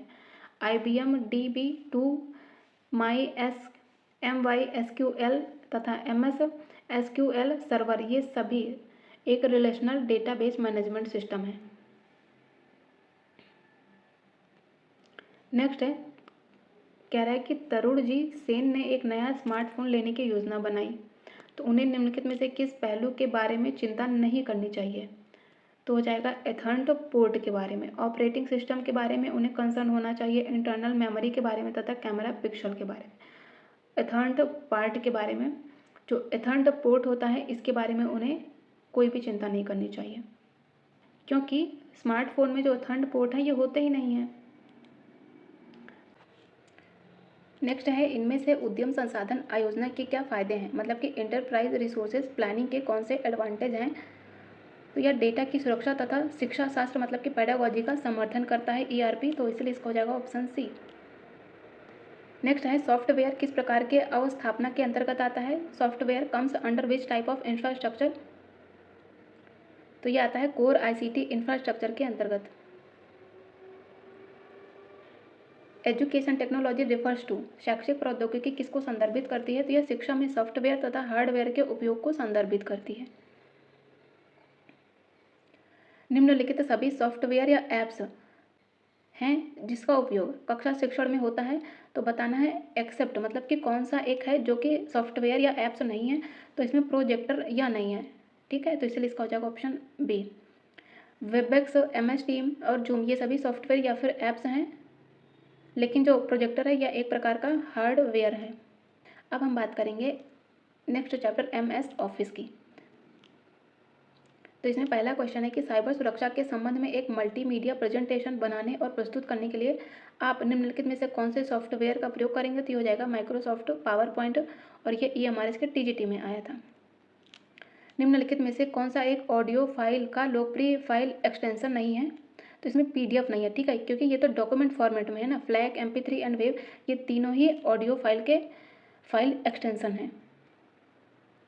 नेक्स्ट है, क्वेश्चन कह रहा है कि सत्या ठुकराल एक ऐसे ओपन सोर्स सॉफ्टवेयर या फिर टूल की तलाश कर रहे हैं जो उसकी अपने क्लाइंट को एक कमर्शियल डिवाइस की विशेषताओं को प्रदर्शित करने हेतु तो एक डिजिटल प्रेजेंटेशन में सहायता कर सके। बेसिकली क्या है, उन्हें एक प्रेजेंटेशन बनाना है, तो ये बड़ा अगर आप भूल जाएं तो इसमें सिर्फ क्या कर रहा है कि एक डिजिटल प्रेजेंटेशन बनाना है, जिसके लिए क्या सहायक होगा, तो उसके लिए हमें चाहिए power point, MS power point. Next है, कुछ बेसिक टेक्स्ट पैराग्राफ फॉर्मेटिंग मतलब कि बोल्ड, इटैलिक्स और अंडरलाइन, इन सभी के साथ ही विद्यालय के जो प्रिंसिपल हैं उनको एक हाउस रिपोर्ट लिखने के लिए निम्नलिखित सॉफ्टवेयर में से जनरली मतलब कि सामान्यतः सर्वाधिक प्राथमिकता दी जाती है किसे? तो हमें एक रिपोर्ट बनानी है, ठीक है, पैराग्राफ फॉर्मेट में, तो उसके लिए हमें चाहिए क्या? MS वर्ड का यूज करेंगे हम। नेक्स्ट है, एक बोर्डिंग हाउस के 100 छात्र के द्वारा पिछली कुछ परीक्षाओं में प्राप्त किए गए अंकों को संचित करने के लिए एक सारणीबद्ध शीट तैयार करने के लिए जिसमें कुछ बुनियादी सांख्यिकी और ग्राफीय विश्लेषण हो सके, तो निम्नलिखित सॉफ्टवेयर में से सामान्यतया सर्वाधिक प्राथमिकता दी जाती है किसे? तो ये दी जाती है MS एक्सेल को। नेक्स्ट है, किसी इमेज फाइल का एक स्टैंडर्ड फाइल एक्सटेंशन निम्नलिखित में से कौन सा है? तो फाइल का है ये .jpg, joint photographic experts group. Next है, बेनिफिट्स ऑफ रिन्यूएबल एनर्जीज, यह एक विषय है, एक टॉपिक है, इस पर एक एनिमेटेड मल्टीमीडिया प्रेजेंटेशन बनाना है, तो उसके लिए कौन से सॉफ्टवेयर को उपयोग करेंगे? तो वो हो जाएगा MS पावर पॉइंट। माइक्रोसॉफ्ट के स्वामित्व वाली क्लाउड स्टोरेज सर्विस कौन सी है? ये हो जाएगी वन ड्राइव। पावर पॉइंट में जब एक स्लाइड के बाद दूसरी स्लाइड आती है तो कौन से विजुअल इफेक्ट दिखाई देते हैं? तो वो दिखाई देता है स्लाइड ट्रांजिशन। निम्नलिखित में से कौन सा एक एक्सेल फाइल का सही फाइल एक्सटेंशन है? तो हो जाएगा .xlsx। नेक्स्ट है टेक्स्ट या फिर ग्राफिक्स के अनेक अंशों की एक समान फॉर्मेटिंग, जैसे कि कलर, फॉन्ट, स्टाइल तथा साइज, या फिर बॉर्डर स्टाइल के तुरंत अनुप्रयोग के लिए किसका प्रयोग करते हैं? तो उसे हम प्रयोग करते हैं फॉर्मेट पेंटर का प्रयोग। MS एक्सेल में सेल रेंज के बारे में निम्नलिखित में से कौन सा एक सही है? तो ये हो जाएगा कलेक्शंस ऑफ चूजन सेल्स, मतलब कि जो चुने हुए सेल हैं इनका संग्रहण करना। HTTP में S स्टैंड फॉर सिक्योर, तो HTTP stand for hyper text transfer protocol. निम्नलिखित में से कौन सा एक इमेज फाइल का फाइल एक्सटेंशन नहीं है? तो ये हो जाएगा .wav नहीं है, क्योंकि ये ऑडियो का है, ये अभी हम लोगों ने पीछे भी देखा है। टिफ, PNG और JPG ये सभी इमेज फाइल के फाइल एक्सटेंशंस हैं। नेक्स्ट है MS वर्ड 2010 में यदि आप किसी टेबल के भीतर टैब की दबाते हैं तो कर्सर टेबल के किस पर जाता है? तो वो सेल पर जाता है। MS वर्ड 2010 में निम्नलिखित में से कौन सा फीचर है जो कि किसी डॉक्यूमेंट में चयनित टेक्स्ट में एक सीधी रेखा खींचने के लिए उपयोग किया जाता है? तो वो हो जाएगा स्ट्राइक थ्रू। नेक्स्ट है इना खांडे एक डॉक्यूमेंट के रूप में प्रोजेक्ट रिपोर्ट बना रही है, ठीक है। वह फॉर्मेटिंग, पेज सेटिंग, स्टाइलिंग की विशेषता वाले आसानी से प्रयोग होने वाले कुछ सॉफ्टवेयर में इसे टाइप करने की इच्छुक भी है। इसके लिए निम्नलिखित में से कौन सा सॉफ्टवेयर प्रयोग होगा? तो होगा MS वर्ड। नेक्स्ट है पैराग्राफ में डबल स्पेसिंग अप्लाई करने के लिए MS वर्ड 2010 में कौन सी शॉर्टकट की का प्रयोग करेंगे? तो वो हो जाएगा Ctrl+2, और Ctrl+L का प्रयोग करते हैं सिंगल लाइन स्पेसिंग के लिए, तथा Ctrl+F इसका प्रयोग करते हैं 1.5 लाइन स्पेसिंग के लिए। निम्नलिखित में से कौन सा इफेक्ट है जो MS वर्ड 2010 के फॉन्ट डायलॉग बॉक्स में उपलब्ध नहीं है? तो उसमें इटैलिक भी उपलब्ध है, सबस्क्रिप्ट भी है एंड बोल्ड भी है, लेकिन फैंसी नहीं है, तो इसलिए इसका हो जाएगा ऑप्शन ए। नेक्स्ट है किसके अतिरिक्त सभी कंप्यूटर ऑपरेटिंग सिस्टम है? तो इसमें जो MS ऑफिस है या कंप्यूटर ऑपरेटिंग सिस्टम नहीं है, लिनक्स, iOS तथा विंडोज़ ये सभी कंप्यूटर ऑपरेटिंग सिस्टम है। MS वर्ड 2010 में ओपन फाइल को सेव करने के लिए कौन सा कीबोर्ड शॉर्टकट की Ctrl+S के समकक्ष है? तो ये हो जाएगा Shift+F12, तो इसका प्रयोग करते हैं जो ओपन फाइल होती है उसको सेव करने के लिए, तथा Shift+F5 इसको प्रयोग करते हैं हम कर्सर को पिछले स्थान पर ले जाने के लिए। निम्नलिखित में से कौन सा MS वर्ड 2010 में डिफ़ॉल्ट रूप में क्विक एक्सेस टूल बार में मौजूद नहीं है?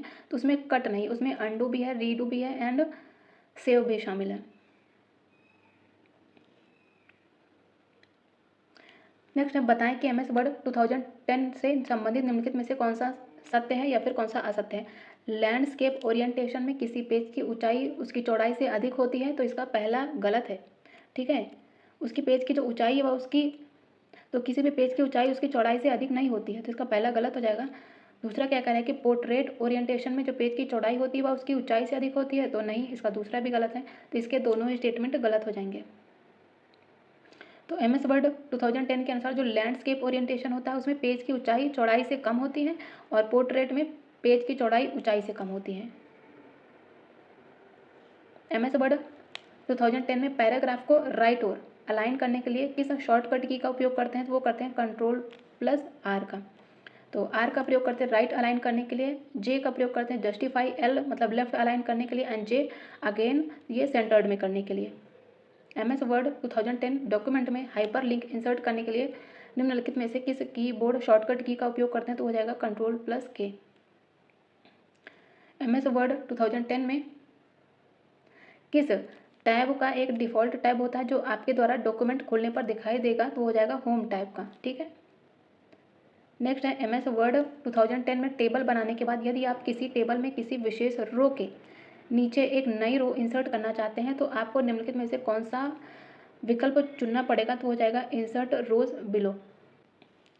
नेक्स्ट है MS वर्ड 2010 में निम्नलिखित में से किस कीबोर्ड शॉर्टकट की का उपयोग टेबल की एक रो में अगर हम पिछले सेल में जाने के लिए क्या करेंगे? तो इसमें प्रयोग करेंगे Shift+Tab का प्रयोग। टैब की बात करें तो किसी भी रो के अगले सेल में जाने के लिए प्रयोग करेंगे। Alt+Home की का प्रयोग करेंगे हम किसी भी रो के पहले सेल में जाने के लिए, एंड Alt+End का प्रयोग करेंगे किसी भी रो के अंतिम सेल में जाने के लिए। नेक्स्ट है MS एक्सेल 2010 में किसका उपयोग शीट के भीतर टेक्स्ट को प्रतिस्थापित मतलब कि रिप्लेस करने के लिए प्रयोग करते हैं? That is Ctrl+H। MS word 2010 में पिछली शीट पर जाने के लिए कौन सी शॉर्टकट की का उपयोग करेंगे, तो हो जाएगा control plus page up. Next है, क्या MS वर्ड 2010 में डॉक्यूमेंट के एप्लीकेशन नाम को प्रदर्शित करता है, तो हो जाएगा टाइटल बार। MS एक्सेल 2010 में विशिष्ट मानदंडों के साथ एक रेंज में सेल्स की संख्या की गणना किसका उपयोग करके की जा सकती है, तो ये हो जाएगा काउंट इफ का प्रयोग करके। MS एक्सेल 2010 रिबन बार में कौन से टैब में अनहाइड विकल्प मौजूद रहता है, तो हो जाएगा व्यू में। MS एक्सेल 2010 के टेबल फीचर के माध्यम से बनाए गए टेबल के द्वारा यूज़र मतलब कि जो उपयोगकर्ता होता है वो विभिन्न मानों से किसको फिल्टर कर सकते हैं, तो कॉलम को फिल्टर कर सकते हैं। नेक्स्ट है, MS एक्सेल 2010 के बारे के जो फंक्शंस हैं उनके बारे में कुछ स्टेटमेंट दिए गए हैं, बताना है कौन सा करेक्ट है। यह दो टेक्स्ट स्ट्रिंग्स की तुलना करता है और यदि वे बिल्कुल समान है तो ट्रू प्रदर्शित करता है, तो पहला करेक्ट है। दूसरा क्या कह रहा है कि यह दो टेक्स्ट स्ट्रिंग्स की तुलना करता है और यदि वे बिल्कुल भी समान नहीं तो 1 प्रदर्शित करता है, नहीं, इसका दूसरा गलत हो जाएगा। तीसरा क्या कह रहा है कि यह दो टेक्स्ट स्ट्रिंग्स की तुलना करता है और यदि वे बिल्कुल भी समान नहीं है तो फाल्स प्रदर्शित करता है, तो यस, इसका आर सही है एंड पी सही है, क्यों गलत है। नेक्स्ट हम लोग बात करेंगे chapter 4 keyboard shortcuts and there uses, जो कीबोर्ड के शॉर्टकट कीज होती हैं और उनके उपयोग की, और यहाँ से क्वेश्चन आता ही है एक दो। तो पहला क्वेश्चन कह रहा है, अधिकांश MS ऑफिस एप्लीकेशन में एक सिलेक्टेड मतलब कि कॉपी टेक्स्ट या इमेज को पेस्ट करने के लिए कौन सी शॉर्टकट की का सबसे ज़्यादा उपयोग किया जाता है, तो ये हो जाएगा कंट्रोल प्लस V। इसका प्रयोग करते हैं हम किसी भी सिलेक्टेड टेक्स्ट या इमेज को पेस्ट करने के लिए। और यदि हम बाकियों की बात करें तो कंट्रोल प्लस C का प्रयोग करते हैं टेक्स्ट या इमेज को कॉपी करने के लिए। कंट्रोल प्लस X इसको प्रयोग करते हैं हम कट करने के लिए, एंड Z का कंट्रोल प्लस Z इसका प्रयोग करते हैं कोई भी जो पिछली कार्रवाई है उसको पूर्ववत मतलब कि अंडू करने के लिए, वापस से लाने के लिए, तो हो जाएगा कंट्रोल प्लस Z। नेक्स्ट है, किसी डॉक्यूमेंटेशन टूल का प्रयोग करते समय कीबोर्ड पर कंट्रोल प्लस X की का कॉम्बिनेशन प्रयोग किसके लिए किया जाता है, तो अभी हम लोगों ने देखा था किसके लिए था, कट के लिए था, तो ये हो जाएगा कटिंग द सेलेक्टेड टेक्स्ट और ऑब्जेक्ट, तो इसका हो जाएगा ऑप्शन C। और ये क्वेश्चन आया है ये हमारे इसके TGT लाइब्रेरियन में। अधिकांश MS विंडोज एप्लीकेशन में कुछ सिलेक्टेड टेक्स्ट है उसको कॉपी करने और उसे किसी अन्य स्थान पर पेस्ट करने के लिए निम्नलिखित विकल्पों में से सर्वाधिक लोकप्रिय शॉर्टकट की, तो ये हो जाएगी कंट्रोल प्लस C कॉपी करने के लिए, पेस्ट करने के लिए कंट्रोल प्लस V का प्रयोग करते हैं। ये हमारे इसके हॉस्टल वर्जन में आया है। नेक्स्ट है, MS विंडोज एप्लीकेशन में कुछ सिलेक्टेड टेक्स्ट को कॉपी करने और उसके लिए निम्नलिखित विकल्पों में से सर्वाधिक लोकप्रिय शॉर्टकट की कॉपी करने के लिए कंट्रोल प्लस C, और ये हमारे इसके PGT में आया है। और कंट्रोल प्लस O का प्रयोग करते हैं फाइल को ओपन करने के लिए, एंड कंट्रोल प्लस P का प्रयोग करते हैं फाइल को प्रिंट करने के लिए।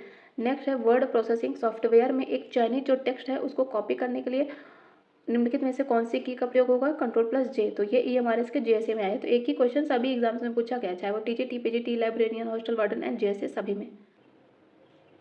नेक्स्ट है, निम्नलिखित को वेब ब्राउजर और सर्च इंजन में वर्गीकृत करना है। तो वेब ब्राउजर कौन कौन सा है, Firefox, Chrome, Edge, Internet Explorer, Safari तथा ओपेरा।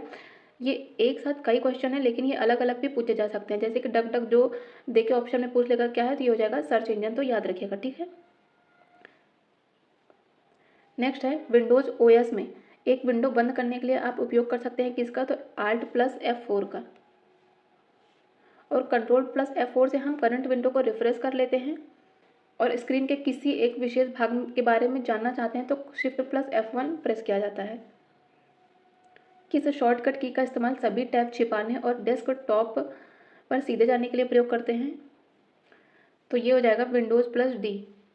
नेक्स्ट है, विंडोज OS में एक एप्लीकेशन के भीतर एक विंडो से दूसरे विंडो में टॉगल करने के लिए आप से दूसरे विंडो का उपयोग कर सकते हैं, तो ये हो जाएगा Alt प्लस F6 का प्रयोग करके। रीडू किसके द्वारा किया जाता है, तो हो जाएगा कंट्रोल प्लस Y, और अंडू के लिए कंट्रोल प्लस Z। अपने डेस्कटॉप को लॉक करने की शॉर्टकट की क्या है, तो लॉक करने के लिए है विंडो की प्लस L। नेक्स्ट है, कंप्यूटर को रीबूट करने के लिए निम्नलिखित में से कौन सी कमांड दी जाती है, control plus Alt plus delete. Next है, विंडोज 10 OS में सेटिंग खोलने के लिए किसका इस्तेमाल किया जाता है, तो हो जाएगा विंडो लोगो की प्लस I का प्रयोग।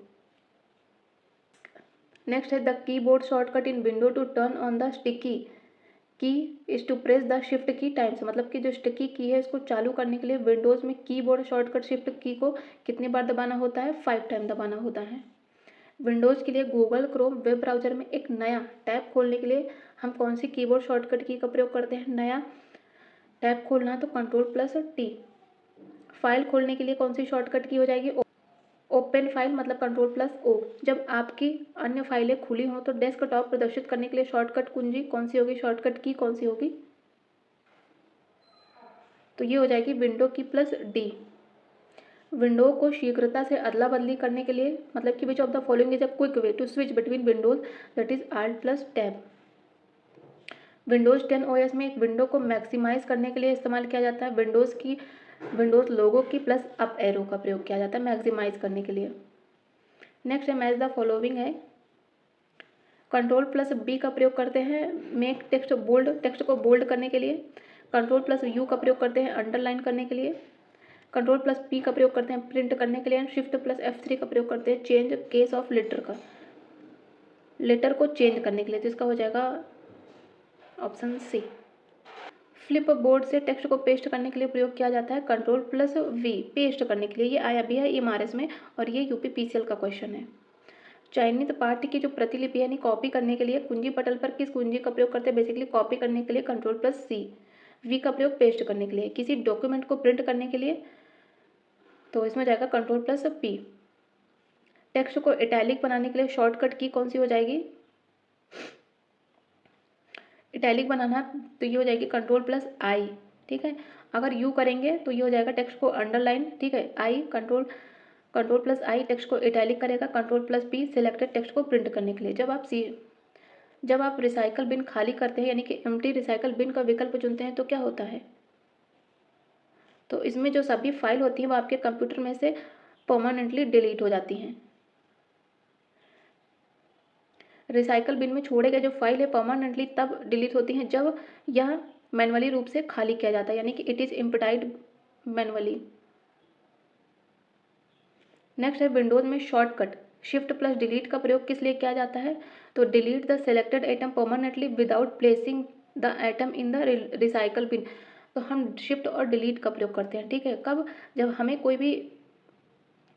हमें कंप्यूटर में कोई भी चीज़ को परमानेंटली डिलीट करना हो और विदाउट रिसाइकल बिन में गए, तो इसलिए इसका हो जाएगा ऑप्शन ए। तो शिफ्ट और डिलीट का प्रयोग करेंगे तो फाइल परमानेंट डिलीट हो जाएगी। विंडोज़ टास्क मैनेजर को खोलने के लिए आप क्या दबाएंगे? Which of the following will you press to open the Windows task manager? That is Ctrl+Alt+Delete। Next है किसी डॉक्यूमेंट में insert hyper link dialog box को प्रदर्शित करने के लिए कौन सी शॉर्टकट की प्रयोग होगी? What is the shortcut key to display insert hyper link dialog box in the document? That is Ctrl+K। और Ctrl+L का प्रयोग करते हैं वेब ब्राउजर में एड्रेस बार को सिलेक्ट करने के लिए या फिर MS वर्ड में बाया मतलब कि लेफ्ट अलाइनमेंट करने के लिए। शॉर्टकट की Alt+Enter किसके लिए प्रयोग होता है? तो चयनित जो आइटम होता है इसकी प्रॉपर्टी दिखाने के लिए। विंडोज़ कीबोर्ड में चयनित कमांड के लिए प्रयोग की जाने वाली कीज़ कौन सी हो जाएगी? तो ये हो जाएगी इंटर। एक विंडोज़ की कीबोर्ड पर कौन सी की चल रहे प्रोग्राम के हेल्प पेज को खोलेगा? तो ये हो जाएगा F1। एक पीसी कीबोर्ड पर F1, F2 आदि के रूप में जो चिन्हित की है उसको जाना जाता है किस नाम से? तो वो फंक्शंस कीज़ है। ठीक है, F1 एंड F2 क्या है? फंक्शन की है। अब हम लोग बात करेंगे नेक्स्ट चैप्टर कंप्यूटर से महत्वपूर्ण शब्दावली और उनका संक्षिप्तीकरण, important computer terms and abbreviations, जिसमें पहला है कि कंप्यूटर की भाषा में HTTP का फुल फॉर्म क्या है? और ये क्वेश्चन आया है EMRS के TGT में, जनरल पेपर में आया है, मतलब ये सब में पूछा गया है, साइंस सोशल साइंस सब में। ठीक है, आर्ट। तो HTTP stand for hyper text transfer protocol and secure, S है लास्ट में, उसको नहीं भूलिएगा। नेक्स्ट है in modern day computer terminology AI क्या है? AI stand for artificial intelligence. Computer में DVD का पूरा नाम डिजिटल वर्सेटाइल डिस्क, ये भी हमारे इसके हॉस्टल वर्डन में आया। कंप्यूटर की भाषा में रोम का full form ROM read only memory, और यह एक प्रकार की नॉन वोलेटाइल मेमोरी होती है। इसमें डेटा को केवल पढ़ा जा सकता है, लेकिन इसे लिखा या बदला नहीं जा सकता, लेकिन इसे लिखा या चेंज नहीं किया जा सकता। नेक्स्ट है पावर बैकअप उपकरण UPS, मतलब कि UPS stand for uninterruptible power supply, और यह एक ऐसी प्रणाली है जब लाइट चले जाने पर भी संवेदनशील जो उपकरण है उसको निरंतर शक्ति प्रदान करता है जिससे कि डेटा लॉस या फिर सिस्टम क्रैश से बचा रहे। निम्नलिखित में से TCP का सही पूर्ण रूप क्या है? तो वो हो जाएगा ट्रांसमिशन कंट्रोल प्रोटोकॉल। निम्नलिखित में से कौन सा VoIP का फुल फॉर्म है? तो ये हो जाएगा voice over internet protocol. Next है CPU का फुल फॉर्म क्या हो जाएगा? तो ये हो जाएगा सेंट्रल प्रोसेसिंग यूनिट। OCR का फुल फॉर्म तो ये हो जाएगा ऑप्टिकल करेक्शन रिकॉग्निशन, और इसका प्रयोग किया जाता है डिजिटल इमेज में टेक्स्ट रिकॉग्नाइज करने के लिए, पहचान करने के लिए किसी भी टेक्स्ट की। निम्नलिखित में से कौन सी सेवा इंटरनेट उपयोगकर्ताओं को कॉल प्राप्त करने के लिए सुसज्जित किसी भी PC से इंटरनेट पर बात करने की अनुमति देता है? जो हो जाएगा इंटरनेट टेलीफोनी। नेक्स्ट है फोर्टन। फोर्टन का फुल फॉर्म क्या हो जाएगा? फॉर्मूला ट्रांसलेशन, और इसका निर्माण जॉन बेकस ने 1957 में किया था, पहली उच्च स्तरीय प्रोग्रामिंग भाषा के रूप में। कंप्यूटर शब्दावली में EPFROM का फुल फॉर्म क्या होगा? EPFROM stand for erasable programmable read only memory. ROM है तो रीड ओनली मेमोरी हो जाएगा, और EP stand for erasable programmable. Next है कंप्यूटर प्रणाली के संबंध में गीगो का फुल फॉर्म तो जाएगा garbage in garbage out. Mom's का फुल फॉर्म तो इसमें हो जाएगा micro opto electromechanical systems source. Governance, multimedia और मनोरंजन के संबंध में IECT शब्द का क्या अर्थ है? IECT stand for information electronics and communication technology. ATM stand for तो ATM मतलब कि ऑटोमेटिक टेलर मशीन। CAD का फुल फॉर्म ये हो जाएगा कंप्यूटर एडेड डिजाइन। नेक्स्ट है computer. In computer field OLE is the abbreviation of, तो OLE stand for object linking embedding. Next है the full form of ITR, तो हो जाएगा इनकम टैक्स रिटर्न, और ये NVS के PGT में पूछा गया 2019 में। नेक्स्ट है BCD stand for binary coded decimal. CGI का फुल फॉर्म क्या होता है? तो जाएगा common gateway interface. SIM stand for subscriber identity module. Internet के संबंध में MAN stand for metropolitan area network, and LAN stand for local area network. Computer और नेटवर्किंग के संबंध में वैन का फुल फॉर्म तो हो जाएगा वाइड एरिया नेटवर्क, और यह एक बड़े ही भौगोलिक क्षेत्र में फैला हुआ होता है। ईमेल के संबंध में IMAP stand for internet message access protocol. Doctor के द्वारा प्रयुक्त शब्द कैट स्कैन का अर्थ क्या है? Computerised axial tomography. In EMV chip card what does E stand for Europay. EMV stand for Europay master card and visa.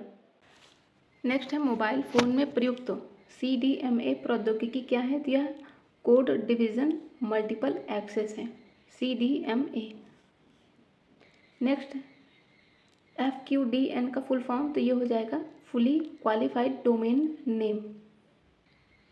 FTP का full form तो ये हो जाएगा फाइल ट्रांसफ़र प्रोटोकॉल। IT प्रबंधन में EIS का फुल फॉर्म तो EIS stand for executive information system. Networking system में DHCP का फुल फॉर्म तो ये हो जाएगा dynamic host configuration protocol. Next है रोबोटिक्स के संबंध में प्यूमा का क्या अर्थ है? तो ये जाएगा Puma stand for programmable universal machine for assembly. Next है DOS stand for disk operating system. Internet प्रौद्योगिकी में DNS का फुल फॉर्म तो DNS stand for domain name system. Next है भीम स्टैंड फॉर्म तो बताना है भीम का full form. Bhim stand for Bharat interface for money. What is the full form of PDF in context of file format? तो ये हो जाएगा portable document format. FTTP stand for fibre to the premises.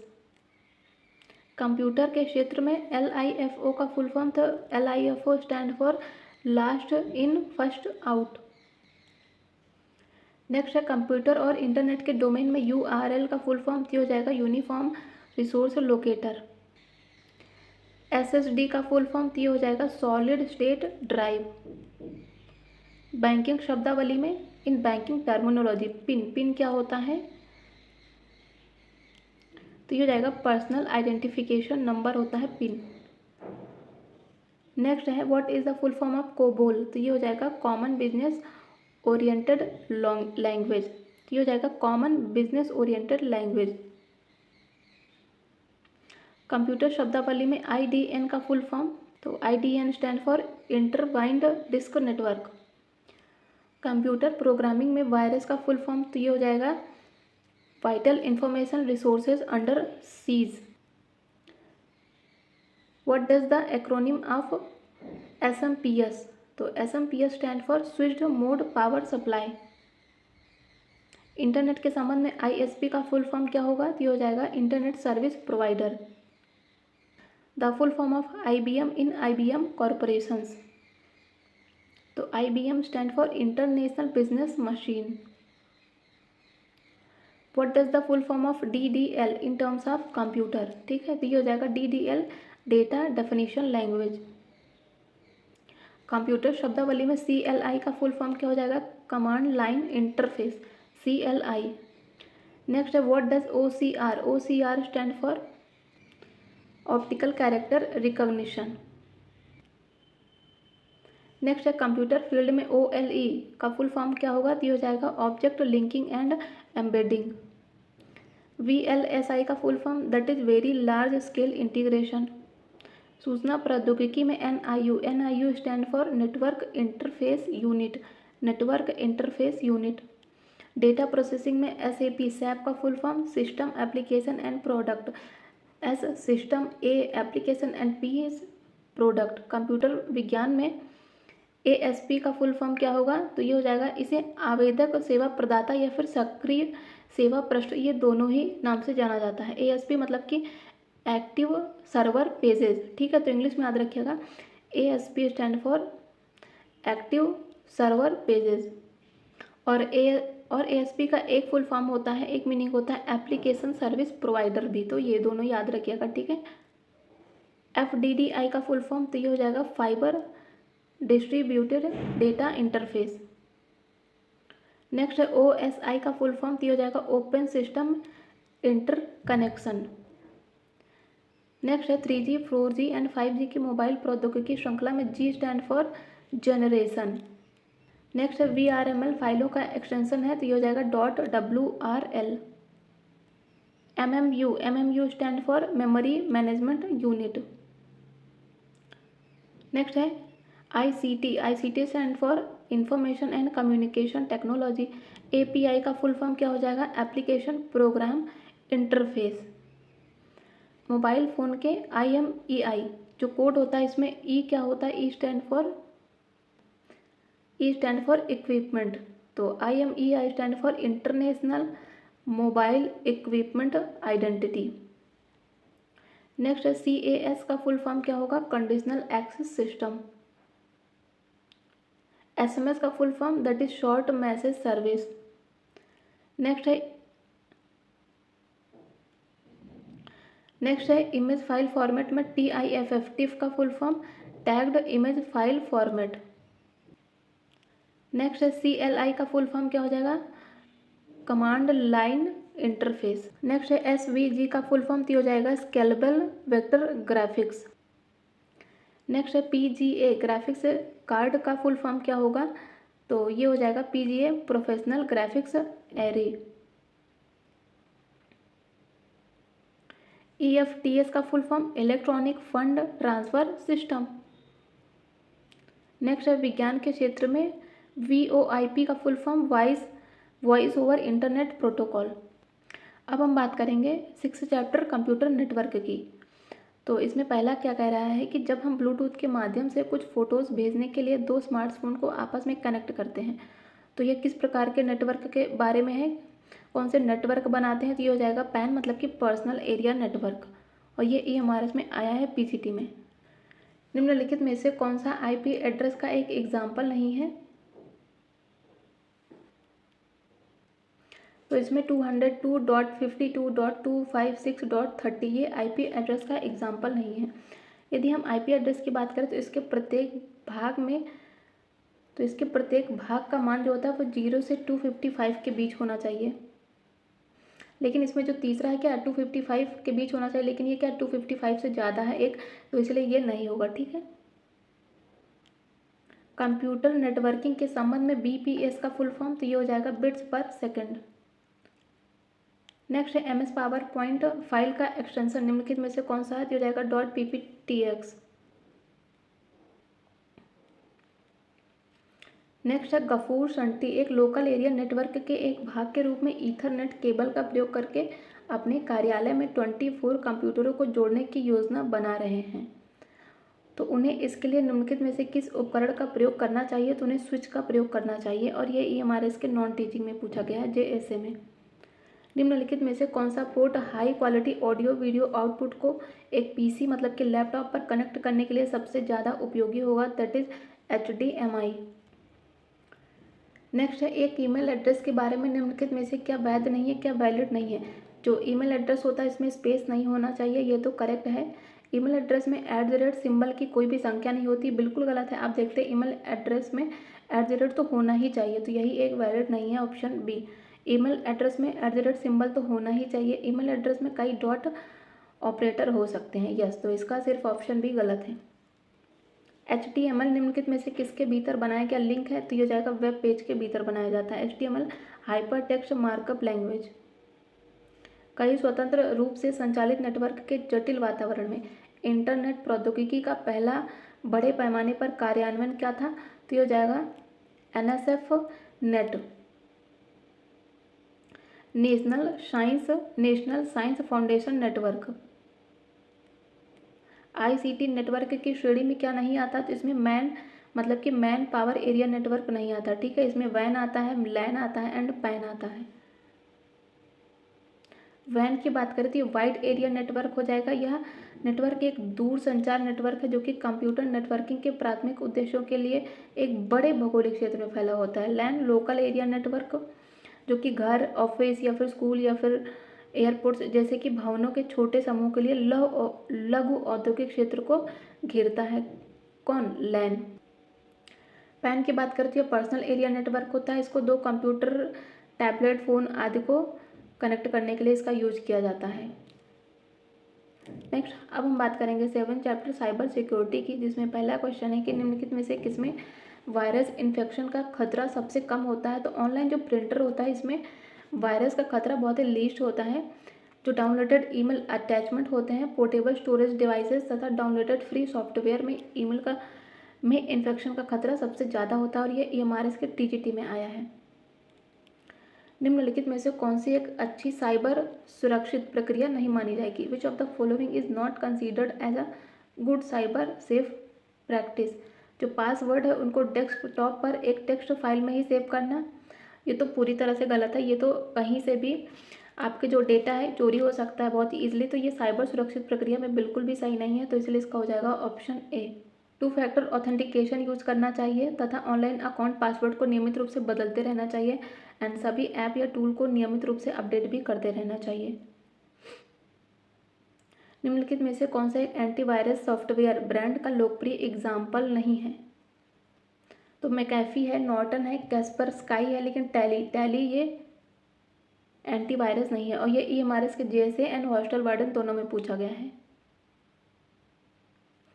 निम्नलिखित में से कौन सा अधिगम भारत में ई-गवर्नेंस के लिए आरंभिक विधिक ढांचा उपलब्ध कराता है, तो हो जाएगा IT एक्ट 2000। नेक्स्ट है, यह एक प्रकार का मालवेयर है जिसे हम सामान्यतया एक वैध और उपयोगी ऐप के रूप में अपने स्मार्टफोन पर डाउनलोड करते हैं, किंतु वह आमतौर पर हमारे स्मार्टफोन को नियंत्रित कर लेता है और हमारी जो डेटा सुरक्षा है उसको नुकसान भी पहुंचाता है और उसकी चोरी करता है या फिर उसमें कुछ अन्य हानिकारक क्रिया भी करता है। तो यह स्टेटमेंट किसके बारे में बात कर रहा है, ये हो जाएगा ट्रोजन। निम्नलिखित में से कौन सा हमारे सिस्टम में वायरस के आने का एक स्रोत नहीं है। तो प्रिंट आउट के द्वारा सिस्टम में वायरस नहीं आता है, बाकी pen drive, email attachment and hard disk के द्वारा ईमेल में और हार्ड डिस्क के द्वारा जो सिस्टम होता है उसमें वायरस आ सकता है, तो इसलिए इसका हो जाएगा ऑप्शन बी। प्रिंट आउट एक सेफ ऑप्शन होता है। निम्नलिखित में से कौन सा IT एक्ट 2000 के अंतर्गत एक साइबर क्राइम नहीं है। इंटरनेट पर वैयक्तिक जानकारी का दुरुपयोग करना, ये तो साइबर क्राइम है। पर्सनल जानकारी प्राप्त करने के लिए नकली मतलब कि फेक ईमेल बनाना, ये भी एक साइबर क्राइम है। किसी स्टोर से यदि आप मॉनिटर की चोरी कर रहे हैं तो ये तो चोरी आएगा, ना कि साइबर क्राइम। तो ये हो जाएगा ऑप्शन सी। इंटरनेट पर अश्लील साहित्य वितरित करना, ये भी एक प्रकार की साइबर क्राइम है। टीसीपी और आईपी शब्द का क्या अर्थ है? तो ट्रांसमिशन कंट्रोल प्रोटोकॉल या फिर आईपी इंटरनेट प्रोटोकॉल। तो इसका हो जाएगा ऑप्शन बी। नेक्स्ट है साइबर सुरक्षा क्या है? साइबर सिक्योरिटी क्या है? तो साइबर सुरक्षा मैलवेयर के विरुद्ध सुरक्षा भी प्रदान करती है। साइबर सुरक्षा साइबर आतंकवादियों के विरुद्ध भी सुरक्षा प्रदान करती है। एंड साइबर सिक्योरिटी किसी सिस्टम को साइबर हमलों से भी बचाती है। तो इसका हो जाएगा ऑप्शन डी। साइबर सुरक्षा किसकी सुरक्षा करती है? तो साइबर सुरक्षा इंटरनेट से जुड़े सिस्टम की सुरक्षा करती है। कंप्यूटर सुरक्षा के जनक तो हो जाएंगे ऑगस्ट केरखॉफ्स। निम्नलिखित में से कौन सा नेटवर्क सुरक्षा के उद्देश्य है? तो गोपनीयता मतलब कि सीक्रेट, सत्यनिष्ठा तथा उपलब्धता अवेलेबिलिटी। तो इसका हो जाएगा option D all of the above. ये सभी उद्देश्य हैं नेटवर्क की सुरक्षा के। निम्नलिखित में से कौन सा एक अपराध नहीं है? Denial of service, malware, man in the middle, ये सभी तो साइबर अपराध हैं, लेकिन AES ये साइबर अपराध नहीं है। ये है उन्नत इंस्क्रिप्शन स्टैंडर्ड, मतलब कि डेटा को इनक्रिप्ट करके सुरक्षा प्रदान करता है। ठीक है, ये तो सुरक्षा में हेल्प करेगा आपकी साइबर सिक्योरिटी में। ठीक है, ये अपराध नहीं है, तो इसलिए इसका हो जाएगा ऑप्शन डी। निम्नलिखित में से किसी कंप्यूटर सिस्टम, नेटवर्क या उनसे जुड़ी जानकारी को चुराने, जासूसी करने, क्षति पहुंचाने या नष्ट करने के प्रयास के रूप में परिभाषित किया गया है। तो ये हो जाएगा साइबर अटैक। निम्नलिखित में से कौन सा साइबर सुरक्षा का एक प्रकार है? तो इसमें हो जाएगा क्लाउड सुरक्षा, नेटवर्क एंड एप्लीकेशन सेफ्टी। निम्नलिखित में से कौन सा साइबर सुरक्षा का एक घटक है? तो हो जाएगा इंटरनेट ऑफ थिंग्स। निम्नलिखित में से कौन सा एक प्रकार का साइबर हमला है? तो फिशिंग करना, एक्सक्यूएल इंजेक्शन और पासवर्ड अटैक करना। ठीक है, कोई आपका पासवर्ड चोरी करने की कोशिश करा थी, ये सभी साइबर अटैक्स हैं। फिशिंग की बात करें तो फिशिंग हमलावर बड़ी संख्या में धोखाधड़ी वाले ईमेल भेजते हैं, ठीक है, और सिस्टम तक पहुंच प्राप्त करते हैं। नेक्स्ट है साइबर सिक्योरिटी की क्या विशेषताएं हैं? तो अनुपालन, ये आंतरिक जो खतरे हैं उनसे बचाव करता है, खतरों की रोकथाम भी करता है। तो इसलिए इसका हो जाएगा ऑल ऑफ द अबव। निम्नलिखित में से कौन सी कार्रवाई है जो कि साइबर सुरक्षा से समझौता करती है? दैट इज शोषण करना। ठीक है, निम्नलिखित में से कौन सा हैकिंग दृष्टिकोण है जहां पर साइबर अपराधी धोखा देने या अतिरिक्त ट्रैफिक प्राप्त करने के लिए नकली वेबसाइट या फिर पेज डिजाइन करते हैं? तो ये हो जाएगी फॉर्मिंग। साइबर स्पेस किसके द्वारा गढ़ा गया था? तो हो जाएंगे विलियम गिब्सन के द्वारा। कब? 1821 में। किस वर्ष साइबर प्रौद्योगिकी के क्षेत्र में हैकिंग एक व्यवहारिक अपराध और चिंता का विषय बना था? ये बना था 1970 में। सरकारों ने देश या राज्य के लिए साइबर सुरक्षा प्रदान करने के लिए कुछ उच्च कौशल हैकरों को काम पर रखा है। ठीक है, इस प्रकार के हैकर्स को क्या कहते हैं? इसे कहते हैं राष्ट्र या फिर राज्य प्रायोजित हैकर्स। निम्नलिखित में से कौन सा पीयर टू पीयर साइबर अपराध का एक प्रकार नहीं है? तो क्रेडिट कार्ड विवरण डीप वेब में लीक होना, ये साइबर अपराध का बिल्कुल भी टाइप नहीं है। ठीक है, एक साइबर अपराधी या पैट परीक्षक अतिरिक्त डेटा का उपयोग करता है जो निम्नलिखित में से किस हमले में सिस्टम को तोड़ने के लिए गतिविधियों के लिए मेमोरी में कुछ विशेष निर्देशों को संग्रहित करता है? तो हो जाएगा बफर ओवरफ्लो। तो जो बफर ओवरफ्लो होता है, इस हमले में सिस्टम को तोड़ने के लिए गतिविधियों के लिए मेमोरी में कुछ विशेष निर्देशों का संग्रह किया जाता है। निम्नलिखित में से कौन सा साइबर अपराधियों द्वारा किया गया एक इंटरनेट घोटाला है जहां पर उपयोगकर्ता को गोपनीय जानकारी प्रदान करने के लिए डिजिटल रूप से आश्वस्त किया गया है? तो हो जाएगा फिशिंग हमला। किसी लक्ष्य या पीड़ित उपयोगकर्ता या आईपी किसी लक्ष्य या पीड़ित जो उपयोग करता है उसका आईपी पता प्राप्त करने के लिए साइबर जो अटैकर होता है वो आमतौर पर किसे निशाना बनाते हैं? वो वेबसाइट्स को निशाना बनाते हैं। निम्नलिखित में से कौन सा साइबर अपराधियों के द्वारा डेटा उल्लंघन में अपनाया जाने वाला एक कदम नहीं है? तो वो बग्स को ठीक करना ये नहीं करते हैं वो। ठीक है, वो सिस्टम पर हमला करते हैं, अनुसंधान तथा पहले तो रिसर्च और जानकारी एकत्र करते हैं तथा एक्सफिल्ट्रेशन करते हैं। ठीक है, बग्स को ठीक नहीं करते हैं साइबर अपराधी। निम्नलिखित में से किसे किसी सिस्टम या नेटवर्क को नुकसान पहुंचाने या खतरा पैदा करने के प्रयास के रूप में परिभाषित किया गया है? तो हो जाएगा साइबर अटैक। निम्नलिखित में से किस ऑनलाइन सेवा की गोपनीयता को टोर का उपयोग करके सुरक्षित नहीं किया जा सकता? तो हो जाएगा आईडी का उपयोग करके जो लॉगिन करना होता है, इस प्राइवेसी को टोर का उपयोग करके भी सुरक्षित नहीं किया जा सकता है, क्योंकि यदि किसी ने आपकी आईडी लॉगिन की तो वो आपकी पूरे खाते तक पहुंच जाएगा। किसी भी फॉर्म या संगठन में आईटी सुरक्षा का रखरखाव और प्रबंधन किसके द्वारा किया जाता है? आईटी सुरक्षा इंजीनियर के द्वारा। हैकर शब्द की उत्पत्ति कहाँ से होती है? MIT से। निम्नलिखित में से कौन सा शब्द उन हैकरों के समूह को संदर्भित करता है जो सफ़ेद या काली टोपी वाले होते हैं? तो हो जाएगा ग्रे हैट हैकर्स। निम्नलिखित में से किस एथिकल हैकिंग तकनीक का उपयोग यह निर्धारित करने के लिए किया जाता है कि रिमोट कंप्यूटर पर कौन सा ऑपरेटिंग सिस्टम या OS चल रहा है? तो हो जाएगा ऑपरेटिंग सिस्टम फिंगरप्रिंट्स। निम्नलिखित में से किसे अवांछित व्यावसायिक ईमेल माना जाता है? तो हो जाएगा अवांछित ईमेल को।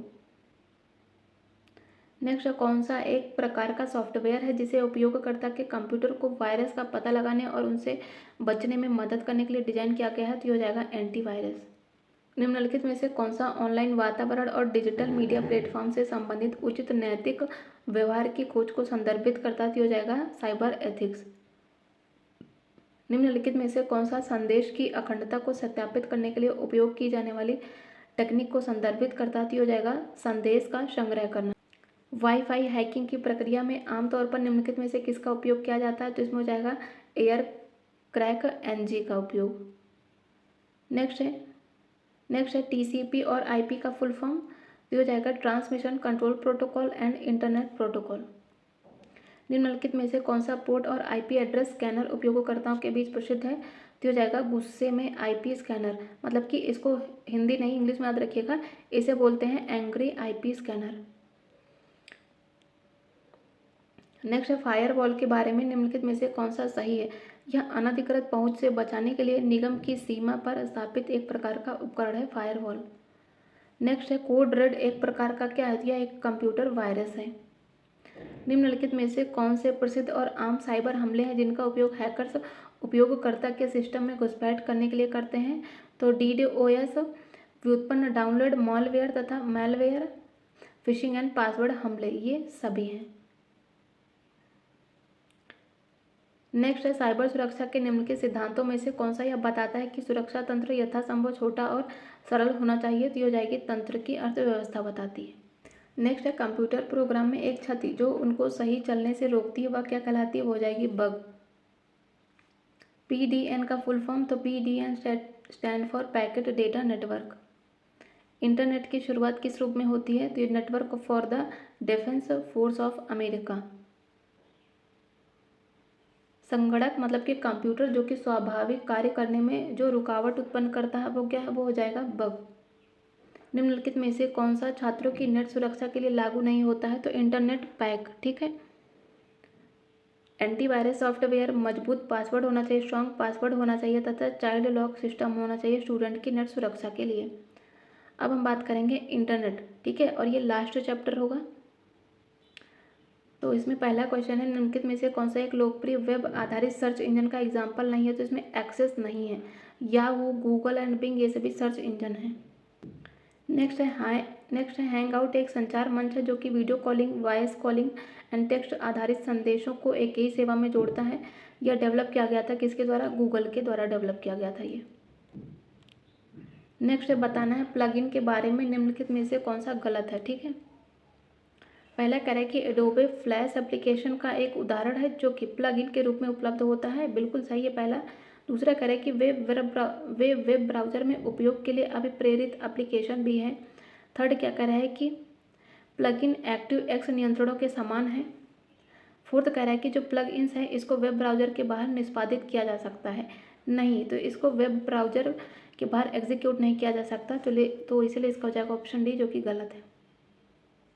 इंटरनेट के द्वारा निम्नलिखित में से कौन सी स्विचिंग टेक्निक उपयोग की जाती है? तो पैकेट स्विचिंग टेक्निक उपयोग की जाती है। इंटरनेट प्रोटोकॉल आर्किटेक्चर के लिए एक बिंदु के रूप में कार्य करता है और यह नेटवर्क के एक विस्तृत संग्रह के बीच किसके आदान प्रदान के लिए एक सामान्य विधि को परिभाषित करता है? तो पैकेट के आदान प्रदान के लिए एक सामान्य विधि को परिभाषित करता है। निम्नलिखित में से कौन सा एक वेबसाइट होस्टिंग के प्रकार नहीं है, टाइप्स नहीं है? शेयर्ड होस्टिंग, डेडिकेटेड सर्वर, ये दोनों तो वेबसाइट होस्टिंग के प्रकार हैं, लेकिन ग्रिल होस्टिंग यही नहीं है, तो इसलिए इसका हो जाएगा ऑप्शन डी, ओनली सी। नेक्स्ट है, कह रहा है यदि आप एक ऐसे फॉन्ट का प्रयोग करते हैं जो एक वेब ब्राउज़र के द्वारा सहायता प्राप्त नहीं होता है, तो जो मूल पाठ होगा वह डिफ़ॉल्ट फॉन्ट में प्रदर्शित होगा। नेक्स्ट है, सॉफ्टवेयर जो आपके वेब पेज पढ़ने और इंटरनेट सर्फ करने की अनुमति देता है उसे कहते हैं वेब ब्राउज़र। निम्नलिखित में से कौन सा एक इंटरनेट ब्राउज़र नहीं है? तो इसमें पांडा नहीं है। सफारी, फायरफॉक्स तथा क्रोम ये सभी इंटरनेट वेब ब्राउज़र हैं। गूगल क्रोम में एक नई इनकॉग्निटो विंडो कौन सी कमांड से खोली जाती है? तो जाएगा Ctrl+Shift+N। निम्नलिखित में से कौन सा माइक्रोसॉफ्ट के द्वारा विकसित एक वेब ब्राउज़र है? तो यह जाएगा इंटरनेट एक्सप्लोरर। निम्नलिखित में से कौन सा एक वेब ब्राउज़र नहीं है? तो HTML ये वेब ब्राउज़र नहीं है। फायरफॉक्स, मैक वेब तथा नेटस्केप ये तीनों ही वेब ब्राउज़र हैं। नेक्स्ट, वेब मेल पर होस्ट किया गया है क्या? तो यह जाएगा क्लाउड सर्वर। समय की एक अवधि के दौरान आप जितने वेबसाइट और पृष्ठ देखें उन सभी को प्रदर्शित करता है कौन? तो यह जाएगा आपकी हिस्ट्री लिस्ट। अल्टा विस्टा क्या है? तो यह एक सर्च इंजन है। नेक्स्ट है, गूगल क्या है? तो गूगल भी एक प्रकार का सर्च इंजन है। निम्नलिखित में से कौन सा सर्च इंजन नहीं है? तो साइंस सर्च इंजन नहीं है। गूगल, अल्टा विस्टा तथा ऑरकुट ये तीनों ही सर्च इंजन है। नेक्स्ट है, रियल टाइम कम्युनिकेशन के लिए एक वीडियो कोलैबोरेशन टूल क्या है? तो जाएगा जूम ऐप। निम्नलिखित में से कौन इंटरनेट पर समय संवेदी सेवा है? That is internet telephony. और इसके मदद से आप बिना सिम कार्ड के भी इंटरनेट का उपयोग करके कॉल कर सकते हैं, ठीक है। और इस टेक्निक को वॉइस ओवर इंटरनेट टेक्नोलॉजी भी कहते हैं, VoIP। निम्नलिखित में से कौन सा मुफ्त इंसाइक्लोपीडिया है जिससे उसका उपयोग करने वाले लोगों ने ही आपस में मिलकर तैयार किया है? तो यह हो जाएगा विकिपीडिया। निम्नलिखित में से कौन सा विकल्प एक सेवा है जो कि उपयोगकर्ता को इंटरनेट पर इलेक्ट्रॉनिक मोड में संदेश भेजने की सुविधा प्रदान करता है? यह हो जाएगा ईमेल। नेक्स्ट है, URL stand for uniform resource locator. Internet में प्रलेख की स्थिति के बारे में सूचना कौन देता है? URL देता है, यूनिफॉर्म रिसोर्स लोकेटर। निम्नलिखित में से किसे इंटरनेट पर संसाधन का पता लगाने के लिए उपयोग किए जाने वाले एक विशिष्ट पहचानकर्ता मतलब कि यूनिक आइडेंटिफायर के रूप में परिभाषित किया गया है? That is uniform resource locator. Uniform मतलब कि URL एक कौन सी स्कीम है जो कि www ब्राउजर्स इंटरनेट पर साइट्स का पता लगाने के लिए उपयोग करते हैं? तो ये हो जाएगा एड्रेसिंग स्कीम है। वेब पर किसी खास कंप्यूटर और पूरी साइट के मेन पेज को पहचानता है कौन? URL। किसी भी सुरक्षित वेबसाइट के URL में सुरक्षा प्रमाण पत्र पैडलॉक का रंग कैसा होता है? हरा मतलब कि ग्रीन होता है। विच of the following is not a valid protocol in a URL? तो इसमें HTLS मान्य नहीं है। HTTPS है, FTP है तथा HTTP है। HTTP का फुल फॉर्म तो हो जाएगा hyper text transfer protocol, and S भी होता है इसमें, वो हो जाएगा S स्टैंड फॉर सिक्योर। निम्नलिखित में से कौन सा सॉफ्टवेयर एप्लीकेशन MS ऑफिस का हिस्सा नहीं है? तो इसमें एक्रोबैट रीडर नहीं शामिल है। इसमें है MS ऑफिस में एक्सेल, पावर पॉइंट तथा वर्ड। निम्नलिखित में से कौन सा एक गलत है? PDF की बात करते हो, पोर्टेबल फाइल का एक प्रकार होता है। जिप फाइल्स ये कंप्रेस्ड फाइल होती है। प्रत्येक फाइल का एक प्राइमरी नाम तथा एक्सटेंशन नाम भी होता है, बिल्कुल सही है। एक फाइल के नाम में कोई स्पेशल कैरेक्टर नहीं हो सकता है, हो सकता है स्पेशल कैरेक्टर, तो इसीलिए इसका हो जाएगा ऑप्शन डी जो कि गलत है। निम्नलिखित में से कौन सा प्रारूप एक कंप्रेस्ड फाइल का प्रतिनिधित्व नहीं करता? तो हो जाएगा .pdf यही। इलेक्ट्रॉनिक संगीत वाद्य यंत्रों के बीच सूचना प्रसारित करने के लिए कौन सी एक प्रणाली है? तो जाएगी musical instrument digital interface. Computer छवि प्रारूप में PNG का फुल फॉर्म, तो what is the full form of PNG in the computer image format? तो PNG stand for portable network graphics. निम्नलिखित में से कौन सा एक मान्य मल्टीमीडिया मतलब कि वैलिड मल्टीमीडिया ऑथरिंग मेटाफर नहीं है? तो इसमें ऑटोमेटिक मेटाफर नहीं शामिल। इसमें है hierarchical metaphor, scripting language metaphor तथा फ्लो कंट्रोल मेटाफर शामिल है। निम्नलिखित में से कौन सा एक ऑडियो फाइल का एक्सटेंशन है? तो ये हो जाएगा WMA। निम्नलिखित में से कौन सा वीडियो का एक प्रारूप नहीं है? तो MSQ नहीं है, ठीक है। MP4, WMV तथा AVI ये सभी वीडियो के फॉर्मेट हैं। MSQ क्या होती है? मोटिवेशनल स्ट्रक्चर प्रश्न होता है। JPEG stand for joint photographic expert group. एक ऑडियो सैंपल में बिट्स की संख्या कही जाती है, बिट डेप्थ कही जाती है, तो यह बिट डेप्थ कही जाती है। एक सामान्य बिटमैन आधारित फाइल टाइप एक्सटेंशन नहीं है, तो ODT नहीं है, ठीक है। यह है ओपन डॉक्यूमेंट टेक्स्ट डॉक्यूमेंट, ठीक है। नेक्स्ट है, कौन सी एक ऐसी भाषा है जिसका उपयोग मानकीकृत वेब पेजों को डिजाइन करने के लिए किया जाता है ताकि वेब कंटेंट को दुनिया भर के किसी भी कंप्यूटर से पढ़ा और समझा जा सके? तो हो जाएगा hyper text markup language. Next है, क्लास में इंटरनेट का प्रयोग मुख्यतः किन उद्देश्यों के लिए किया जाता है? तो इन्फॉर्मेशन, इंटरेक्शन तथा सोशेबिलिटी के लिए किया जाता है, सामाजिकता के लिए। नेक्स्ट है, इंफॉर्मेशन हाईवे या फिर नेट क्या है? यह एक है इंटरनेट, ठीक है। नेक्स्ट है, हम इंटरनेट कैसे प्राप्त करते हैं? तो लैन के माध्यम से प्राप्त करते हैं। तो हम लोगों ने कंप्यूटर मतलब कि ICT के रिलेटेड जितने भी महत्वपूर्ण क्वेश्चन बन सकते हैं चैप्टर वाइज, जो कि डिफरेंट एग्जाम्स में पूछे गए हैं, उन सभी को कंप्लीट किया है। इसको आप लोग ज़रूर देखिएगा। वीडियो थोड़ा सा लंबी हो जाएगी, लेकिन ये एक ही वीडियो में आपके सारे क्वेश्चंस आ जाएंगे, सभी चैप्टर आ जाएंगे, तो इसको आप स्किप नहीं करिएगा, ज़रूर देखिएगा। यहाँ से आपको 100% एग्जाम्स में क्वेश्चन देखने को मिलेंगे। साथ ही इसके बाद अब हम लोग बात करेंगे केस स्टडी, और इसके बाद हम लोग एक सेशन लेके आएंगे केस स्टडी बेस्ड, ठीक है। उसमें जितने भी केस स्टडी के क्वेश्चन हैं उन सभी को हम लोग डिस्कस करेंगे। तो यदि आप लोगों को सेशन हेल्पफुल लग रहा है तो प्लीज़ वीडियो को लाइक ज़रूर करिए, और आने वाली वीडियोज़ के लिए चैनल को सब्सक्राइब करिए, अपने फ्रेंड्स के साथ शेयर भी करिए। Thank you so much.